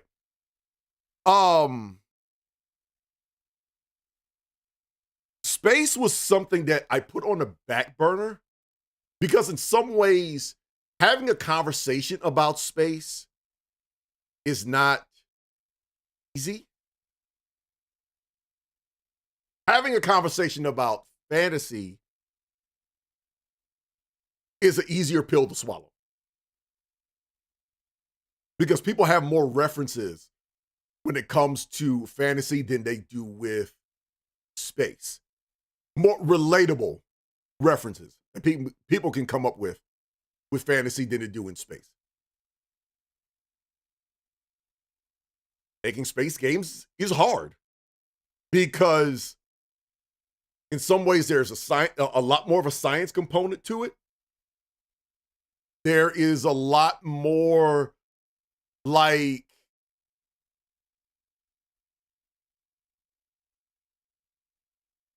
there's a higher expectation, at least to me, in my opinion, and I could be very well wrong, but there's a higher expectation for what you see in space. And I use, honestly, a game like Mass Effect as opposed to, say, a Starfield or even a Mass Effect versus an Elite Dangerous. When people have made these discussions about it with space, it's like, I want to go out to other worlds, blah, blah, blah, blah. But in some ways, there's this expectation that we want to discover a world that is already inhabited or something, or blah, blah, blah, blah, or we want to meet aliens and whatever. Like Starfield decided to stay with the local cluster.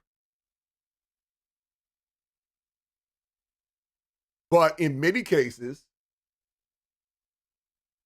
when you think of, say, Mass Effect, Palaven was very far out of the local cluster. So, I mean, I'm not saying theoretically you could say you could fit Starfield's ethos or Starfield's like map and somewhat story or whatever within Mass Effect, but you can with some tweaks.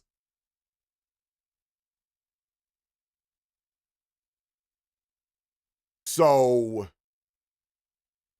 there's a higher expectation for what space was, and I kept that under wraps through most of my time. And it wasn't until I got to the end of Endwalker where I had the thought of, you know what? I have Mass Effect. I'm kind of irritated that I never beat it. I only got into 10 minutes of Mass Effect 3, and that was almost 10 years ago at that point. You know what? Let's start from scratch. Let's do it. And to be honest with you, I was just going to play Mass Effect. Scientist in me appreciates the fact that Starfield is very realistic in that most planets would be basically rocks. The gamer in me likes the diversity of any universe. Yes. The thing about it is, I've heard somebody explain this, comparing, like, saying, like, people try to make a comparison of Elite versus Mass Effect.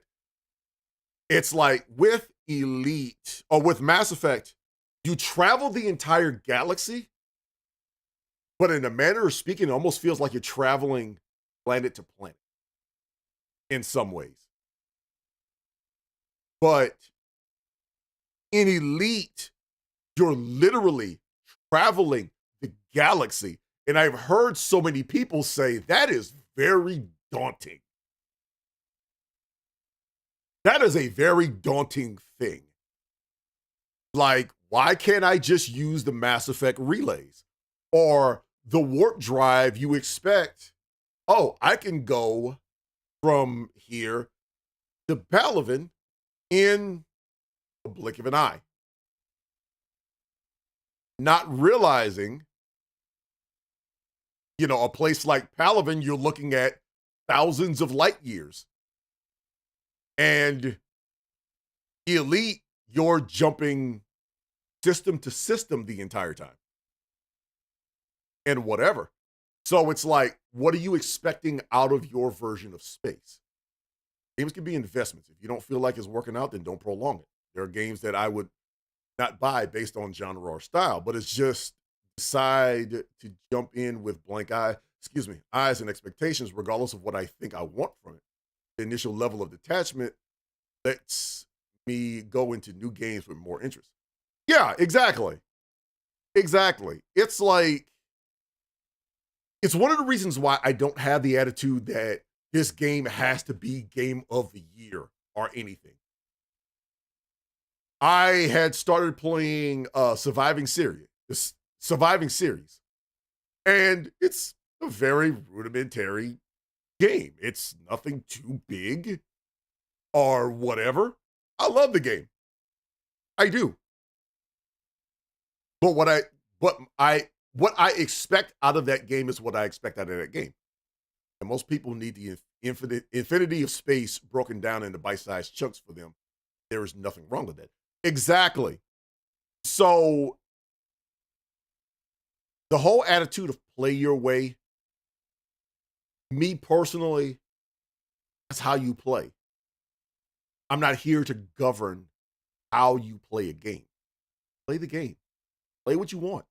Play how you want to do it. I'm not going to sit there and judge how you play.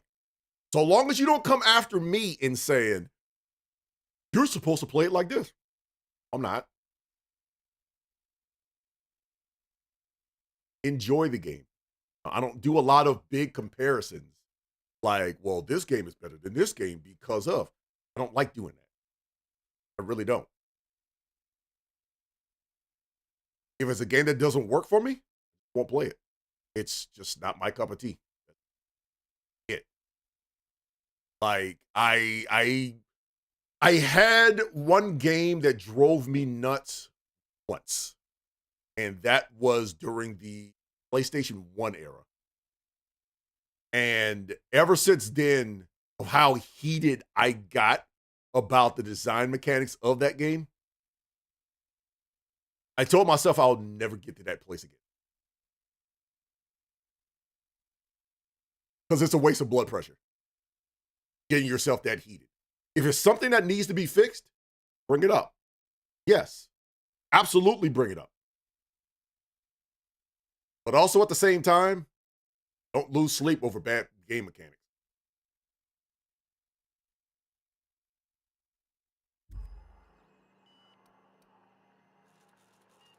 Don't make yourself sick because mechanics bad. Hey, I'm a gamer. For me, comparing one game to another is like comparing one pet to another. Each has its own personality, but I like all three of them. Exactly. Exactly. My thing is, where can I put this game? And like I used to tell people, Starfield, even though now apparently the new update that's coming out next month kind of changes that. I play Starfield when I want to travel through space and not pay attention to landing. Like, I don't want to learn how to land. Or I don't feel like trying to land. I play No Man's Sky when I want to do super space stuff and not have to worry about, again, serious consequences. I play Elite when I want more of my realism, when I want to feel like I am jumping through the galaxy. Like I said before, I am, journaling my trip to the Jellyfish Nebula. Eventually, probably where I will say, all right, I think I've finished my journey with Elite Dangerous. Is when I hit the far rim. When I get to quote unquote Elite Dangerous version of Rannoch, then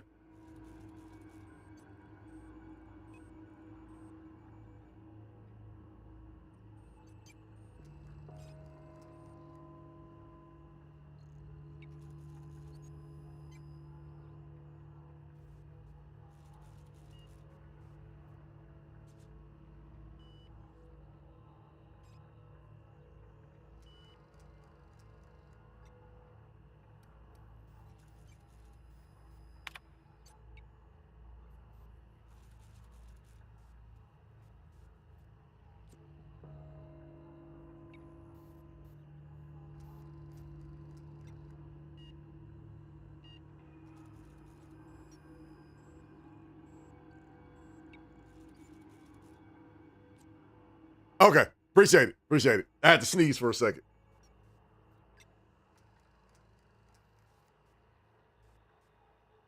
Appreciate it, Dean.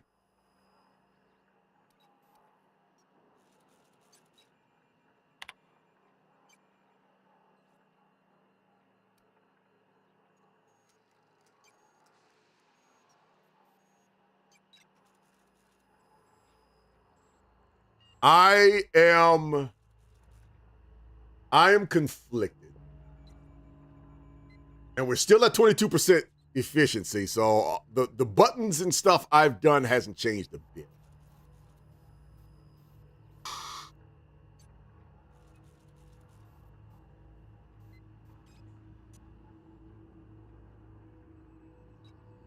I'm conflicted. So let's look at it like this. On one hand, Edgewater, super corporate.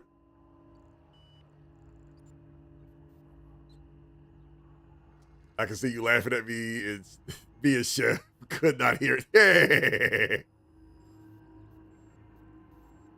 All right. So on one hand, we have Spacer's Choice. I do not like them. I do not like the way that they handle things here.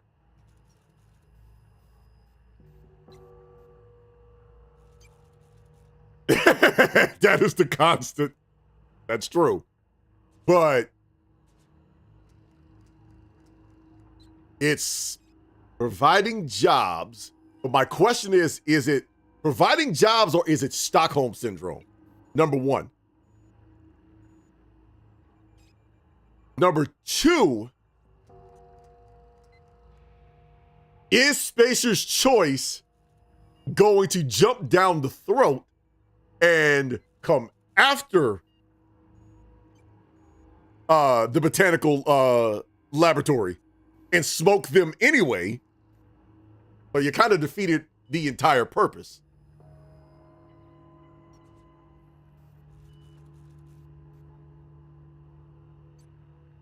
On the other hand, my question with Botanical is, if the people from Edgewater move over to Botanical, do they have the food to feed those people? Do they have the logistics to feed those people? Or are they looking at it through the eyes of, we won, they lost, you're not getting any of our food. Too bad, so sad. And you're already in a bad situation. This just made it worse. So now those people who are desperate are coming for you. Excuse me.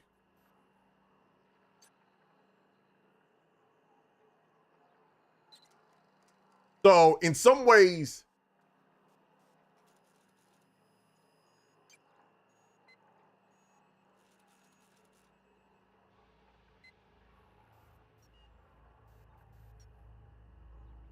these are not two great decisions. Mainly because I don't like Edgewater and the way that they run things. But on the opposite end, Botanical is just trying to basically blow smoke up my butt and say, you want to be a hero. You're not fooling me with that.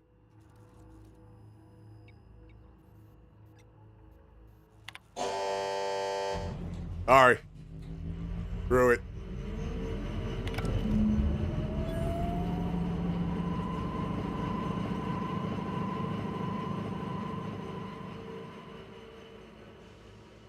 I can't stop thinking on Edgewater, Captain. I'm glad the deserters are gonna be all right now they got power, but what about the town? All those people.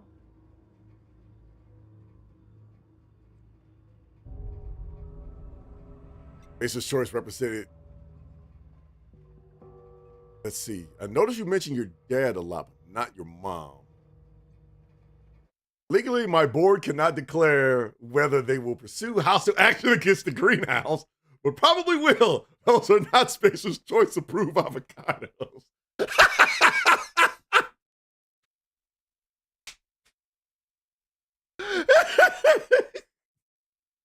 Spacer's Choice definitely gives us Stockholm vibes, but I cannot give a clear judgment on botanical. That's the thing. I don't like Spacer's Choice. I don't like it because they're overly corporate and they treat people like assets, but also at the same time, I hate to say it like this, they're a retail anchor in a manner of speaking. So my hope is for those people, you had better have a plan, a logistical plan for these other people. If you're going to sit there and just turn everybody else away, then I'm going to be irritated. Because at the very least, Spacer's Choice will take you back. Granted, it won't be great, but be careful what you wish for, because Spacer's Choice could be coming for you. That's on account of how I never met her.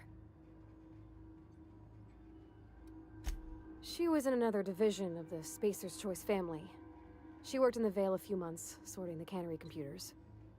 Her contract said any kids she had, expected or not, belonged to her office from the time of conception.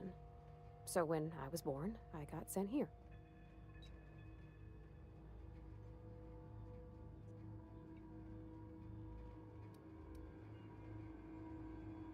That normal? I don't know about normal. Dad said she worked under some kind of special contract. It's sensible. Dad just fixed machines. She did some kind of crazy math, high-level stuff. Better to raise me on his time than hers. In the bar? When I asked if you were a drinker?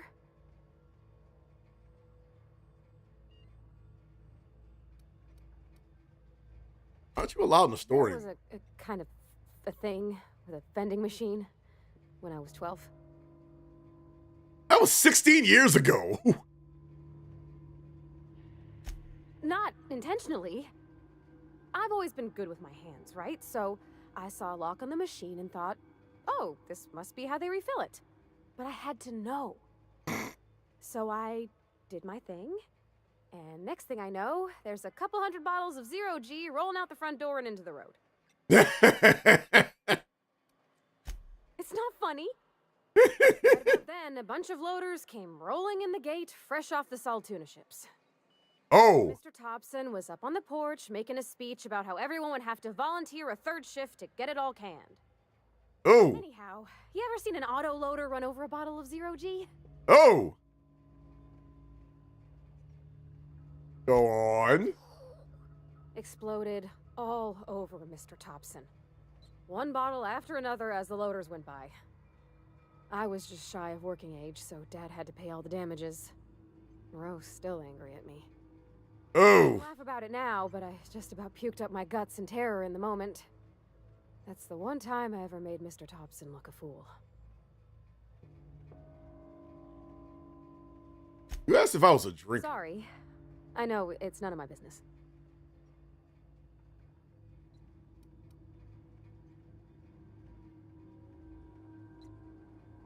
Don't make a habit of drinking stuff. It's not like I think it a failing, mind. It's just I live right across the road.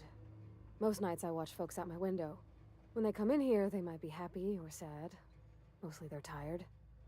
When they leave, they're mad at themselves. Or they stumble into the alley and I listen to their hearts breaking.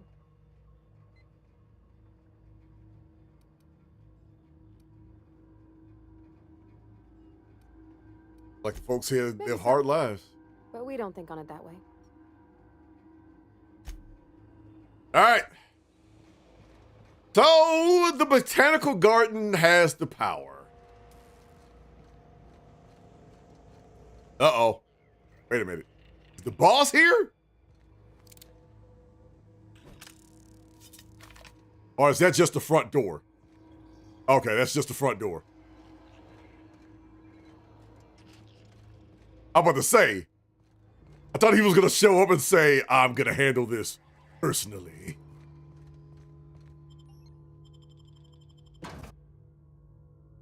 Plasma cutter.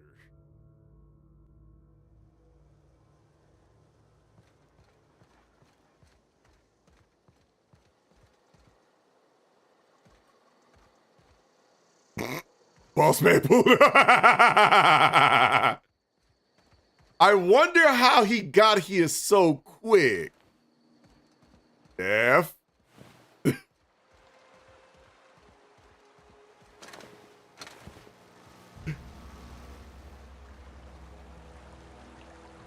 Did Investor Services give him a ride?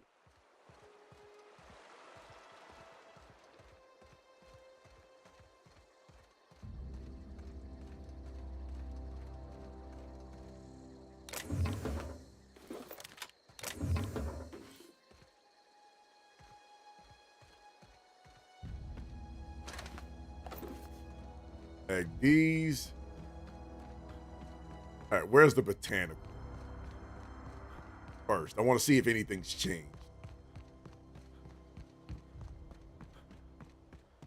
Legal.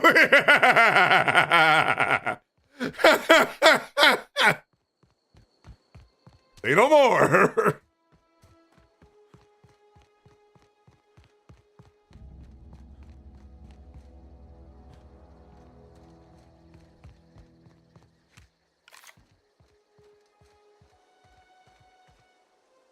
Okay, where is the security?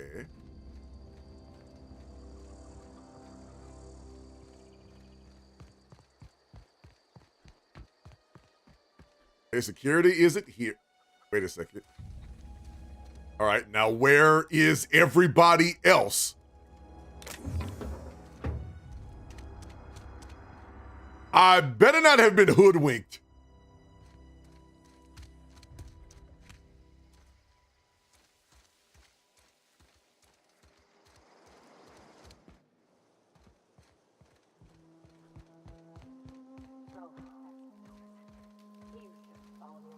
Before he left the cannery.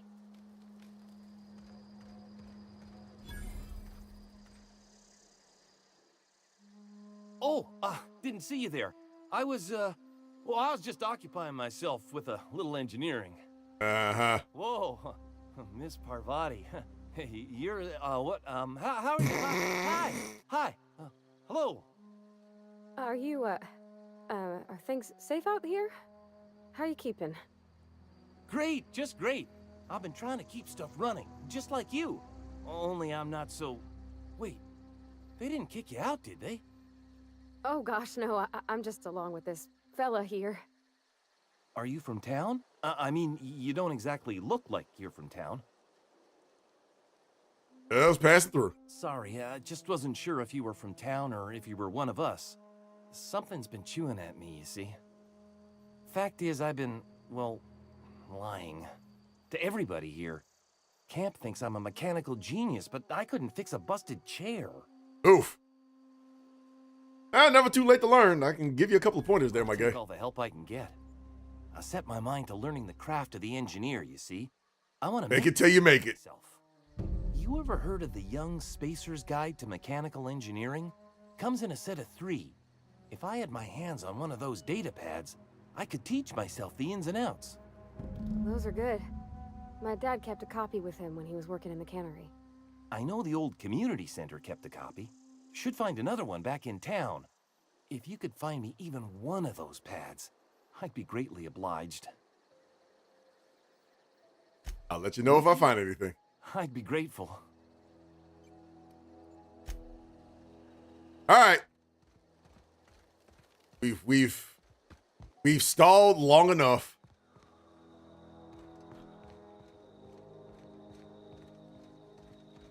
I just want to know, where is boss lady? Where is, oh, okay. Ace? I don't know what you did to talk some sense into Zoe, but I appreciate it. I'll let you be. All right, let's go face the music.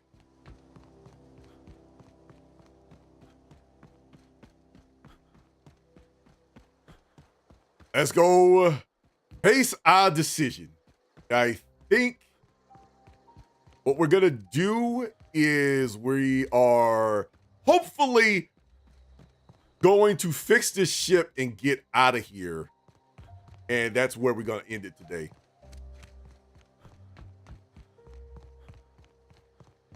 but I don't want to leave us on. I turn the power on. Come back next week.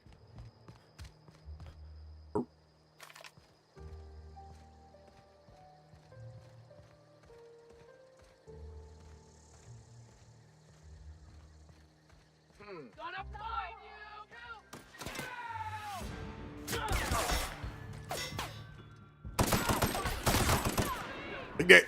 And you miss. You know what? Since you have a weapon,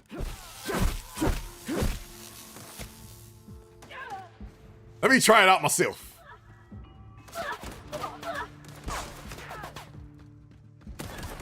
We made it! I need to find a flashlight.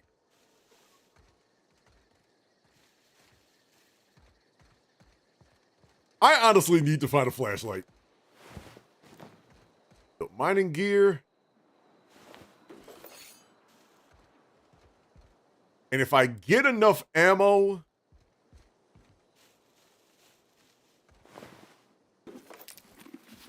what I may need to do is have 2 separate rifles. One with a scope and one without it.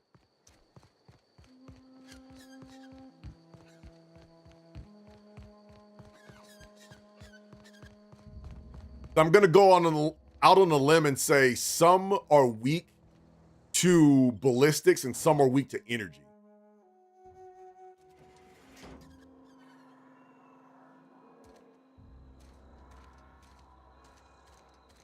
Okay, so looks like the power is still on.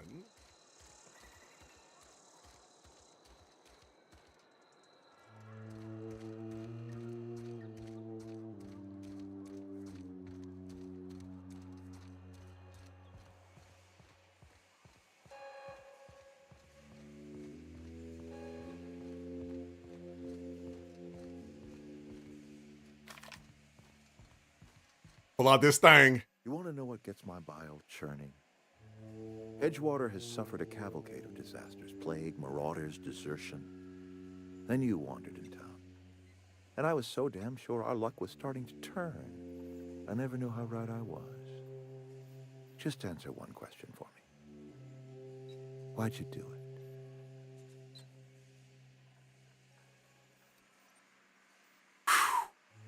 Brother, I don't owe you an explanation.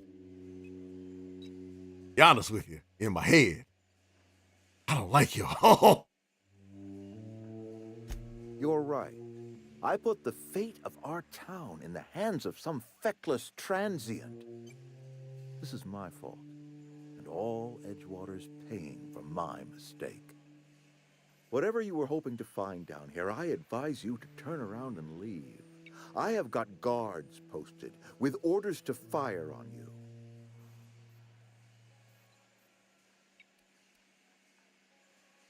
What is going to happen to Edge? Edgewater's dead. Our cannery's dead. Adelaide's deserters are never coming back. Spacer's Choice will shut us down before long. Some of us will die of illness by then. Some will move on. Some will starve. And as for me, I will tender my resignation, whereupon I shall be processed and then duly imprisoned for gross incompetence. The fact that you have to be sent to jail if you do your stuff wrong. No, just no. This is why y'all should just move over to the botanicals and not have to worry about, well, you got to pay money for this and you got to pay money for that and whatever.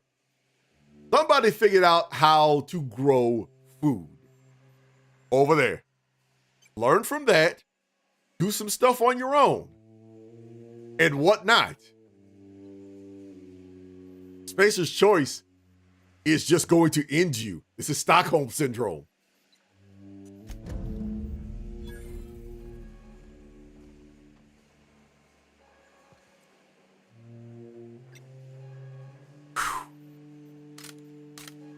Lock and load. Time to run the ones.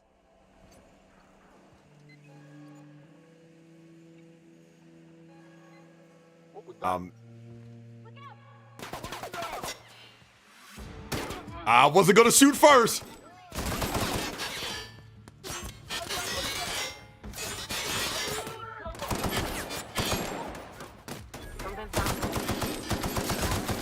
You brought this upon yourselves.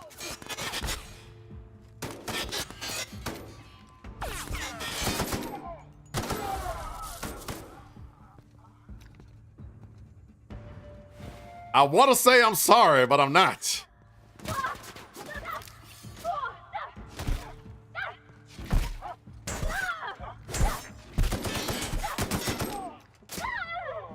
No! Reed!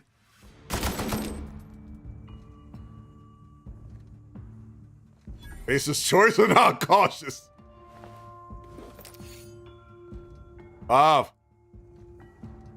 Come on now, up you go.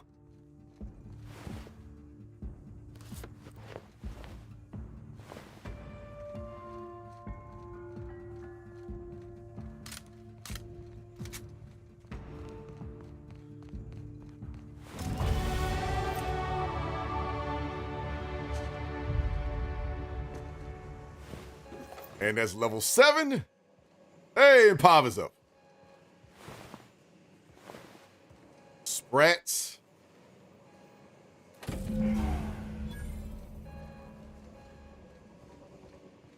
All right, come on, man. We gotta go.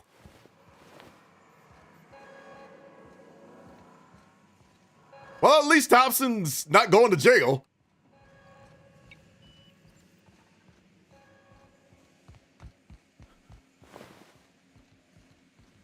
But it is indeed Spacer's choice. And I'm a Spacer.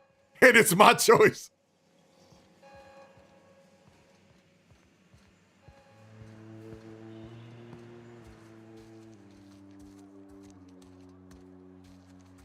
I can sneak up out of here.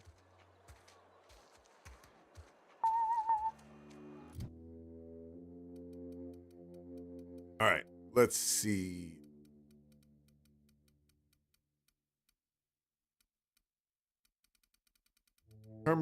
Determination.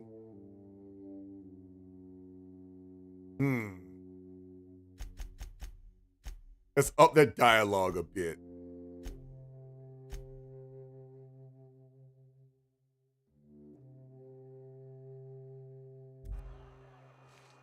In case I need to talk no jutsu my way out of here.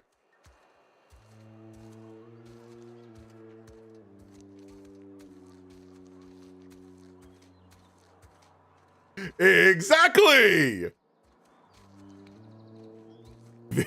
This is the way.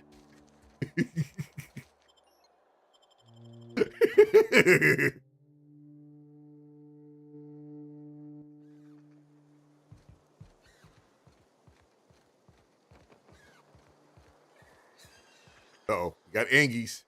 Somebody's mad.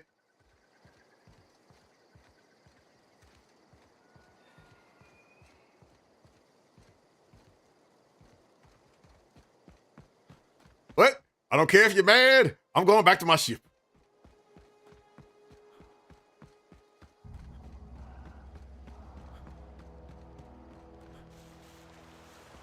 No!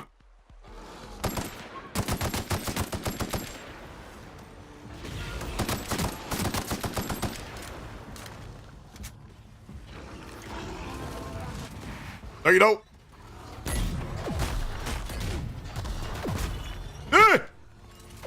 That is not the weapon I need to be using.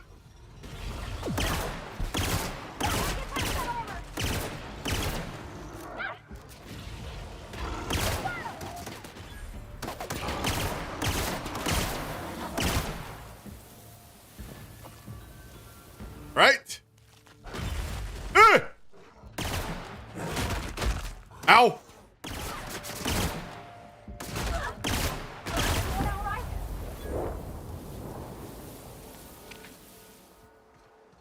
Okay.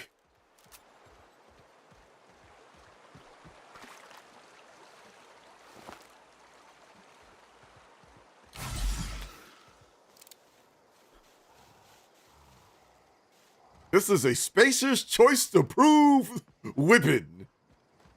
I should know, because I'm a spacer.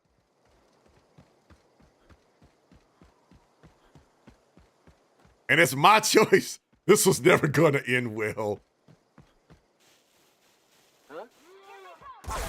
Hey!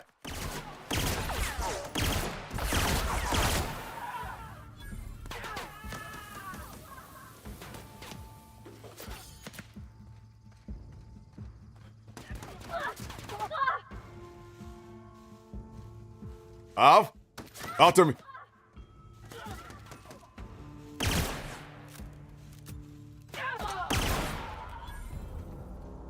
Right on. Right on, Pav.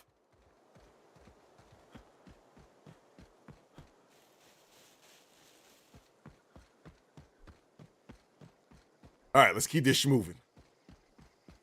Yeah, this was never gonna end well. Yeah, they do realize this place is by not 1, not 2, not 3, not 4, not 5, not 6, not 7.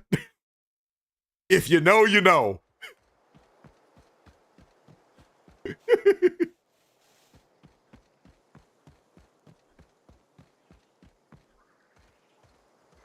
Oh, that's right. The people. Is this your ship? Oh my stars, she is just so handsome. Does she have a name yet? What's her drive model? Oh, gosh. Listen to me babbling. When I was in Edgewater, I dreamed of flying on a real ship, working on a real engine, belonging to a proper crew. Edgewater won't last another season without power, but that don't change the fact that I'm indentured to Spacer's Choice. Company expects me back at my post.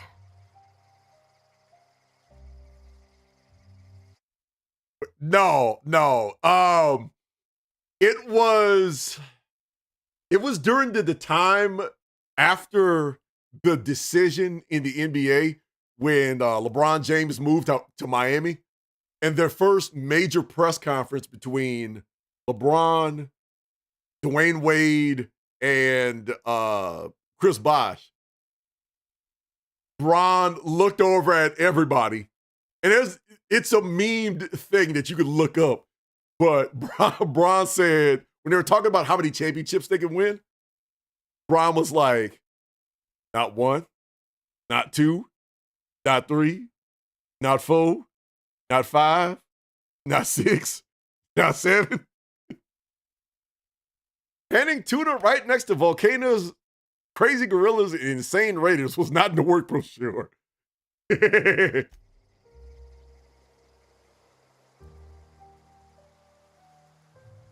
Never been on a ship before. I've worked on the occasional supply coach in need of repairs. Once I built a little model craft out of spare parts, but Mr. Thompson found out and I had to take it apart. I want to ask you something, and you can say no, but can I come with you? I could tend to your engine. I know my G-valves from my catalyzers, and I can keep your ship singing. And if you ever need a pair of eyes watching your back, I can do that too. What do you think? Okay.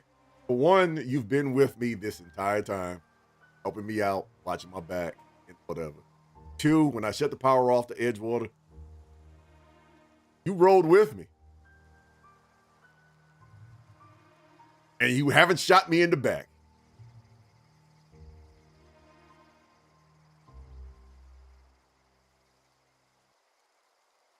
But if I would have said no, I'd have said no a long time ago. I'd have left you. I'd have told you to stay here in Edgewater. I'm going on my own. You don't want to be here. You don't want to be here, Parv. Yeah, she has more than earned her way on off this rock. Exactly. You want to be here.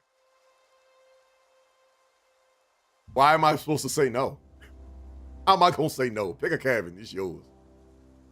Besides, I'm giving you bloody power armor. Of course I'm going to say yes. Go. Yes. I mean, thanks. You won't regret this, mister. Captain. I can call you Captain now. I got a captain. I'm sorry, that I don't normally say stuff like this, but that was cute. That was cute. I have a captain now. Worth it. Well, I certainly am looking forward to flying on a ship named the Unreliable. Head upstairs and claim a room.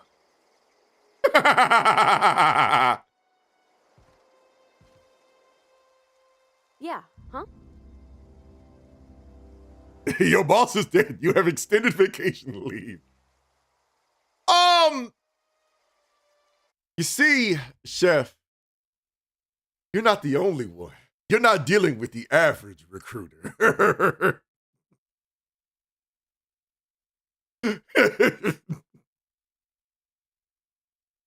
You have to understand something, Chef. My ancestors were the Warrior of Light and Commander Shepard.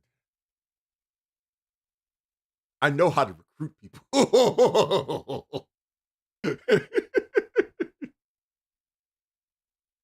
I am a descendant of Commander Shepard. Now, how connected am I to that family line? We won't talk about that. Just don't. We don't need blood samples or anything. Just trust me, bro.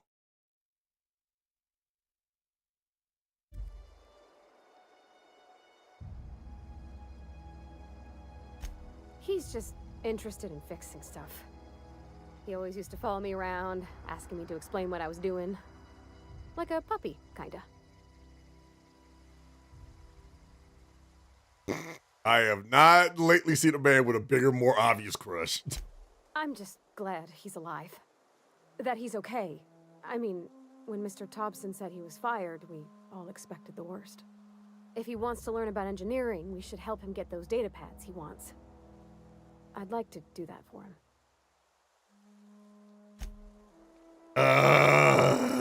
Why did you have to do this to me? Gotta go back.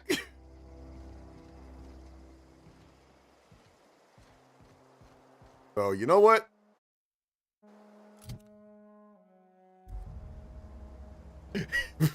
Pretty much. Pretty much.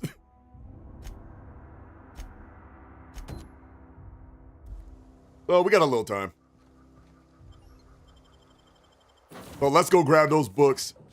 She's permanently on the team. Now, how many do I need to get my hands on?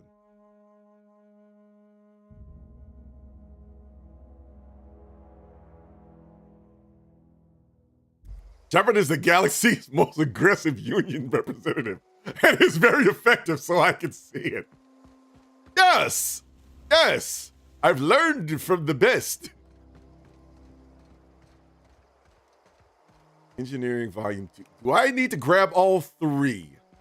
That's my question. If I only need to grab one, then cool. But if I have to snag all three of them, that's going to be a problem. Because then we got to go back into Edgewater.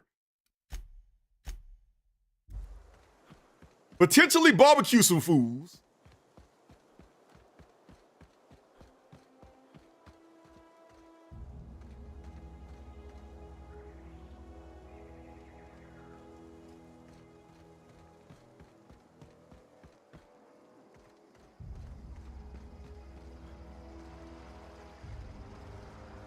But hey, just like Highest 57, it's in there.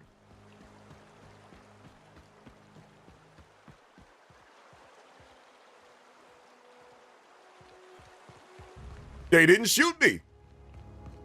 Well, all right then.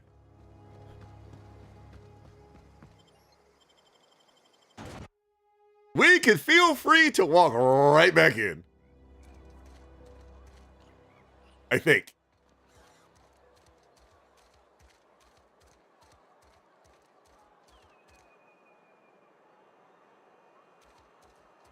If I pulled the battery. I put my whole life in that cannery. You must be very proud. Maybe Adelaide was right to leave. Desertion is a criminal offense, punishable by hard labor. Okay, so we gotta head upstairs.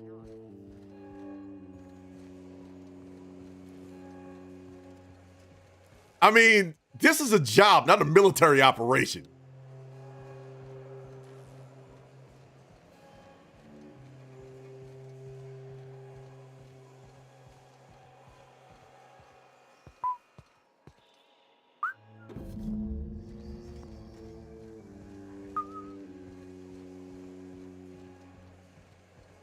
Frightened engineer. Okay, so I did have to grab all three of them.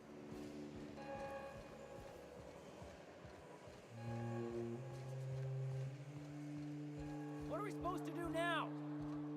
Exercise patience and contemplate the scriptures.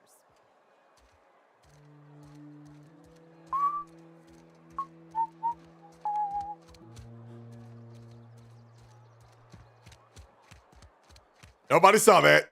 Nobody saw me. We are moving on.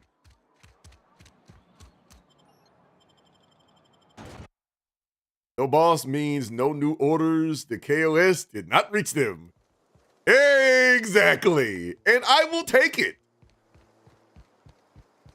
I will be very appreciative. And I don't have to barbecue nobody. Or potentially get barbecued.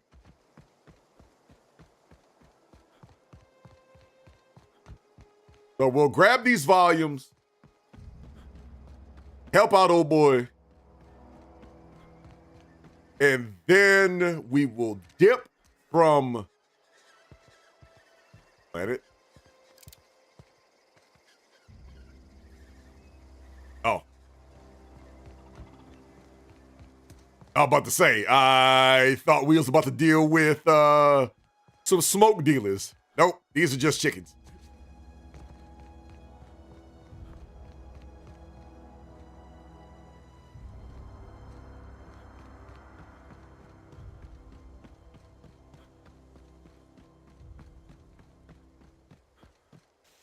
All right, let's get back in.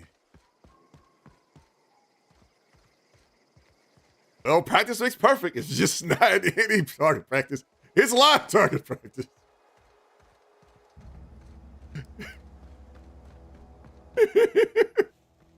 We do it live.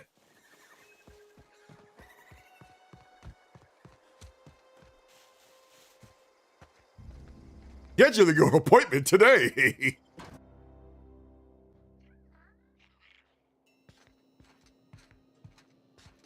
Don't forget to call to action there, Chef.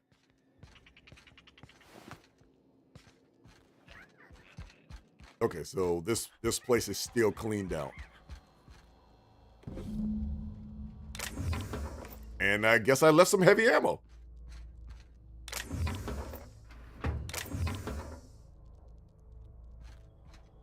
I will take all of these and all of these.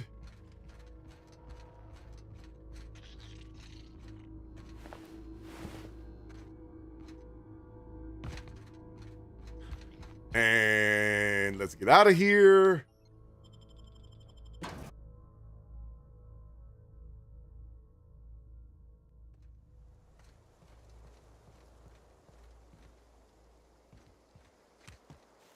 Schedule your appointment today. Yes.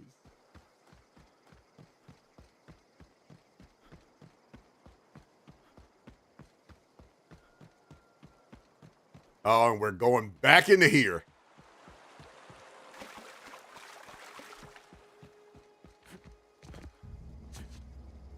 Come on. Ah.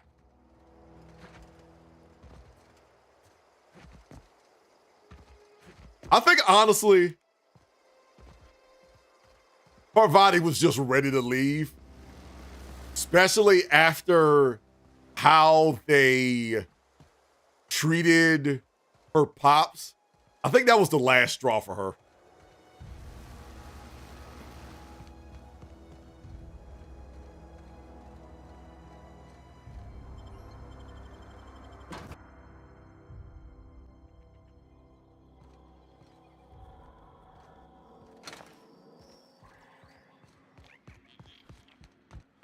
Yeah, I honestly believe that was the last straw for her. After they basically said you are a tool for the corporation, we don't particularly care about you.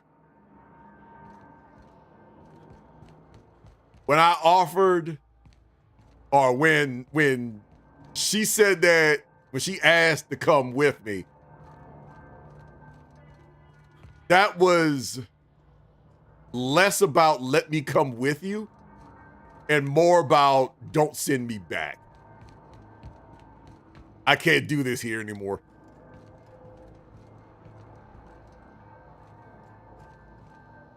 I just happened to be the helpful person that said that, you know, that had the opportunity.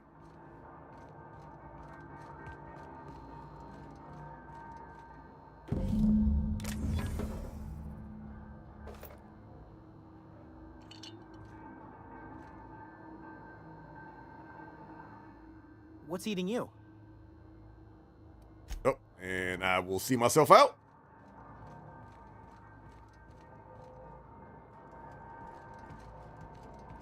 But I am enjoying this game, but this game is something that is up my alley.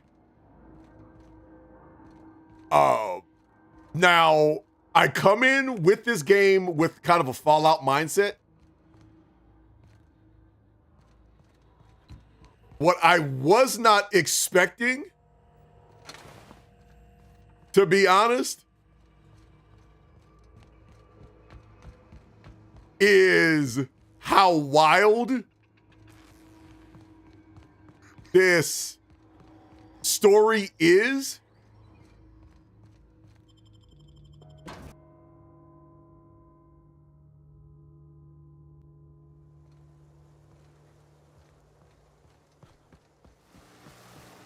This definitely is a game I'm probably going to put a lot of time into.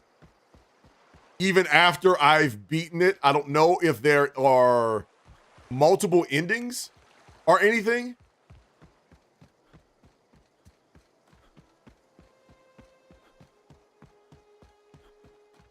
But so far, the things around the story are wild.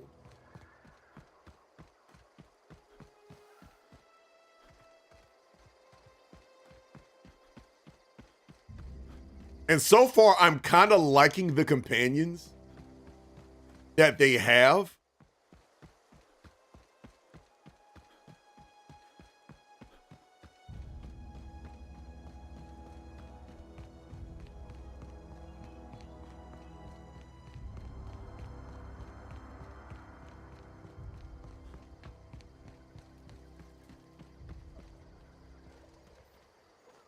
Good, Bubba. Any luck finding one of those manuals? No kidding. Really? Well, which one? Part 1? Look at that. Building a computing machine out of Spectrum potatoes, a primer. I'm just glad it survived all these years. I appreciate you going through all that trouble. In fact, I put aside something special on the off chance that somebody'd search out those data pads for me. Well, don't got more for you. Suspense. Ain't that just ironical? If I'd worked a little longer back at the cannery, I might have found this myself. 2 whole data pads? Be still my beating heart. Oh, almost forgot your payment. And I got one more. Keep me in suspense. The geothermal plant? Now that is just incredible. You really went exploring down there? Adelaide always told us it was swarming with hostile mechanicals. That's a complete set. All 3 parts. I'm gonna be the greatest engineer Halcyon's ever seen. Aside from you, Ms. Parvati, I swear, I'll do you proud. I'm glad we could help, Thomas. I've been saving something for you. Just a little contraption I found. Should fit right into your outfit. All right, let's get out of here.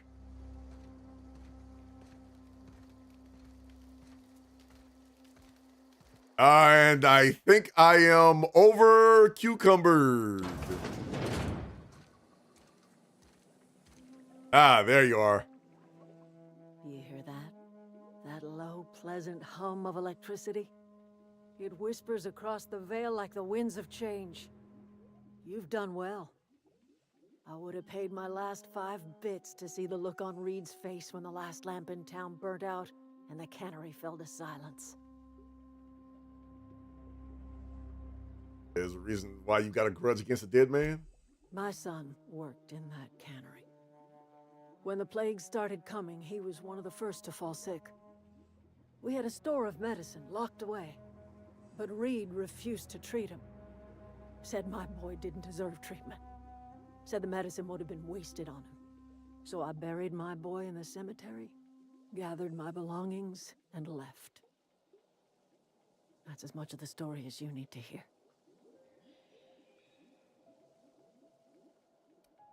Happens now. Time's come to look toward the future. We'll grow, I expect. A lot of workers out there with nowhere else to go.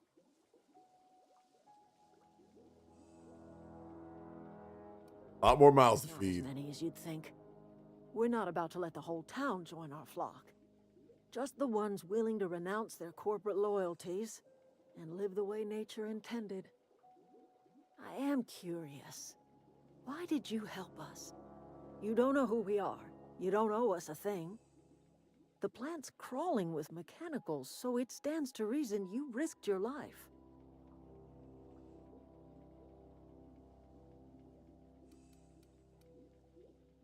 I'm gonna be honest. Look, I'm gonna keep it a buck with you. I ain't did this for you. I did this because I want my ship working. Well, I have got nothing against a little good old-fashioned pragmatism. You're welcome among us if you're ever so inclined. Uh-huh. Appreciate it.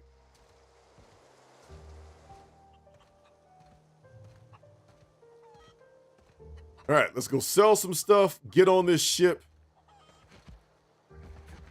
get out of here. Zoe That's said what she we'll fought her end way it. out of a marauder camp with her own bare hands. Fresh off the limb, and that includes canid meat. All right, so what do we got here?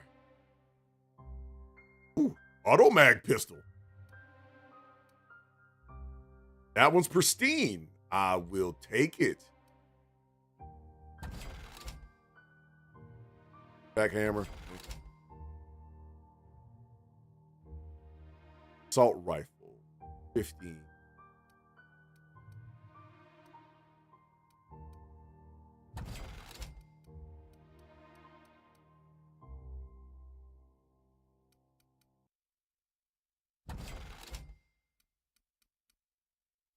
Go ahead and sell the bunch of these.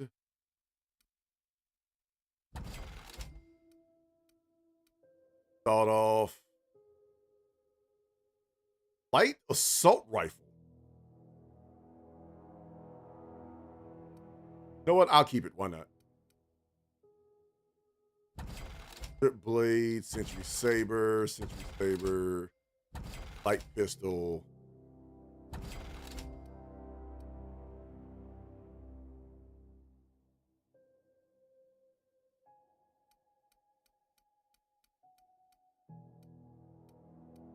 Two shotguns. Both of them the same.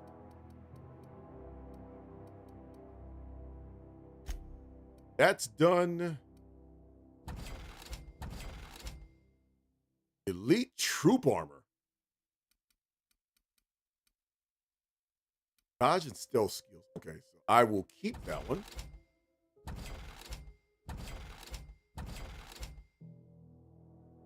Leadership skills.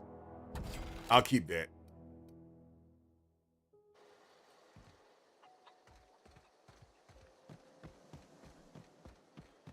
You know what? I just thought about this.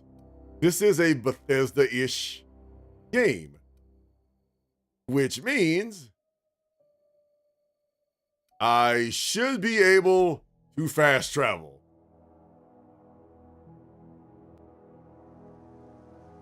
It was only at this moment that I realized I could fast travel.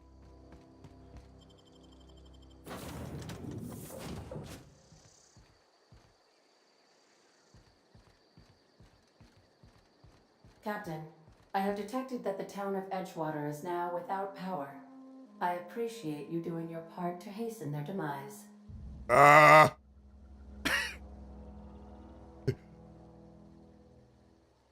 Okay. I don't know if that's sarcasm or actual feelings on it. What can I do for you, Captain? I have the regulator. Do you know how to install a power regulator? Yes, I know what I'm doing. Outstanding, Captain. Your aptitude for engineering will prove invaluable in the event of another catastrophic engine failure. Our engine room is located behind you, across the cargo bay, up the ladders. The side eye is sending me.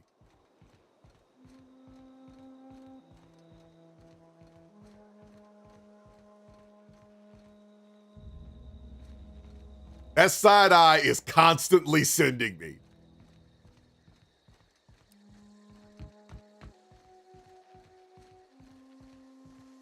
Bam, I know what I'm doing. I can plug in a power cord just fine.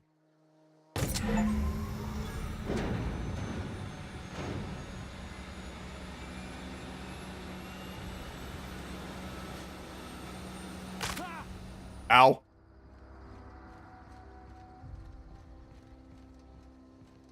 right, let's get off this rock. What can I do for you, Captain? It's a good old AI with glowing opinions of humanity.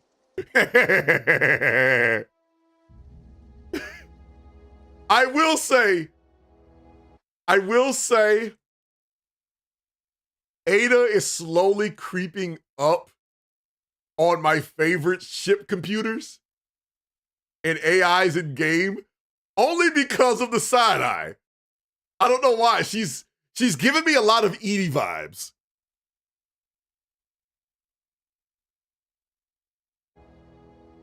Like, I would not want to be in the room with Ada and Edie,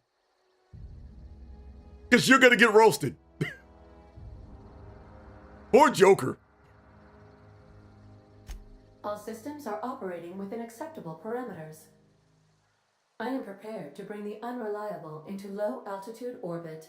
This should prove an adequate test of our flight capabilities. All right, let's get out of here.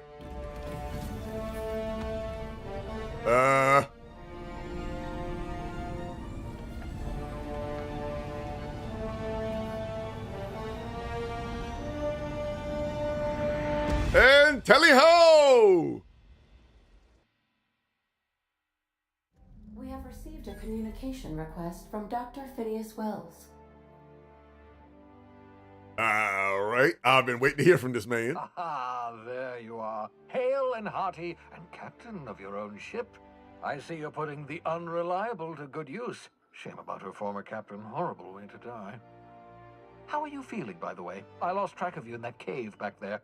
Experiencing any unnatural drippage? Perfectly normal side effect of thawing, I assure you.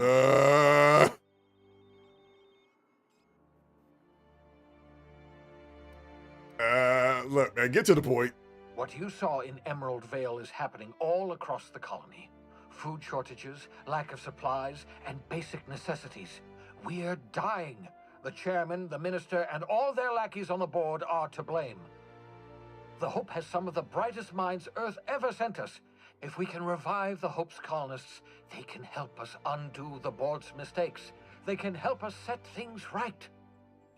You need to get to Stellar Bay on Monarch. I have contacts there. They'll help me, help us, find the chemicals to revive your fellow colonists.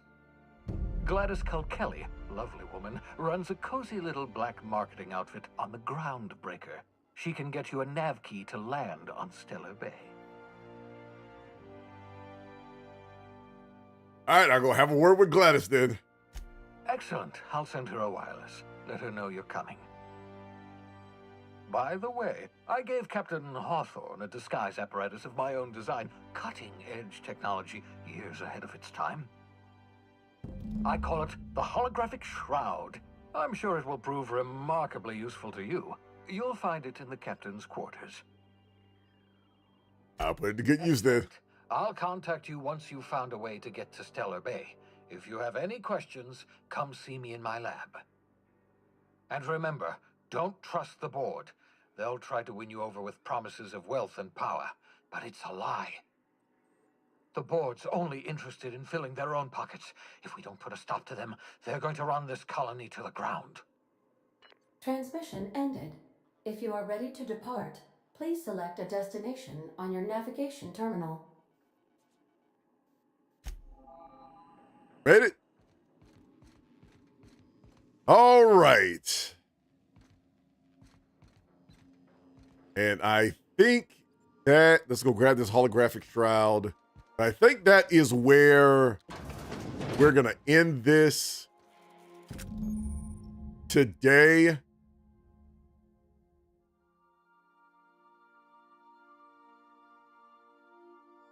It projects a disguise on you and your companions that gives you access to restricted areas. Provided you have the correct ID cartridge for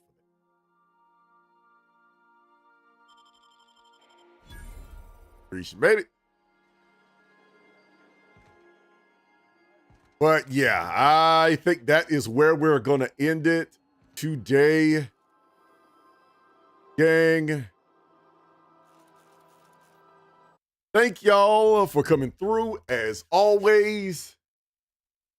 For yet another episode of Marbles. Another run through with Outer Worlds. Not a problem, Blue. Not a problem. Thank you, Nao. Shout out to everyone who has came through, whether you chatted, whether you lurked, whether you just poked your head in for a minute, and everything else. Thank y'all for coming through for that. Like I said before, my Star Citizen episode should be out this weekend, so y'all can check this out and see what see how well or how badly I did the first time running the ones with an actual other ship. So, with that being said, y'all take it easy. I'm going to leave y'all as I like to leave y'all. Stay fast so the darkness never catches you. Stay youthful because old is just a state of mind. Stay kind because the world always needs more kindness. Stay uplifted so we all can eat. And if we do all that, we can all continue to go beyond the measure of our reach. So we are going to raid out this time to Mix. Speaking of Bethesda-ish type games, Mix is playing Starfield right now, getting stuff ready. It's not right. It's not the right stream. And remember,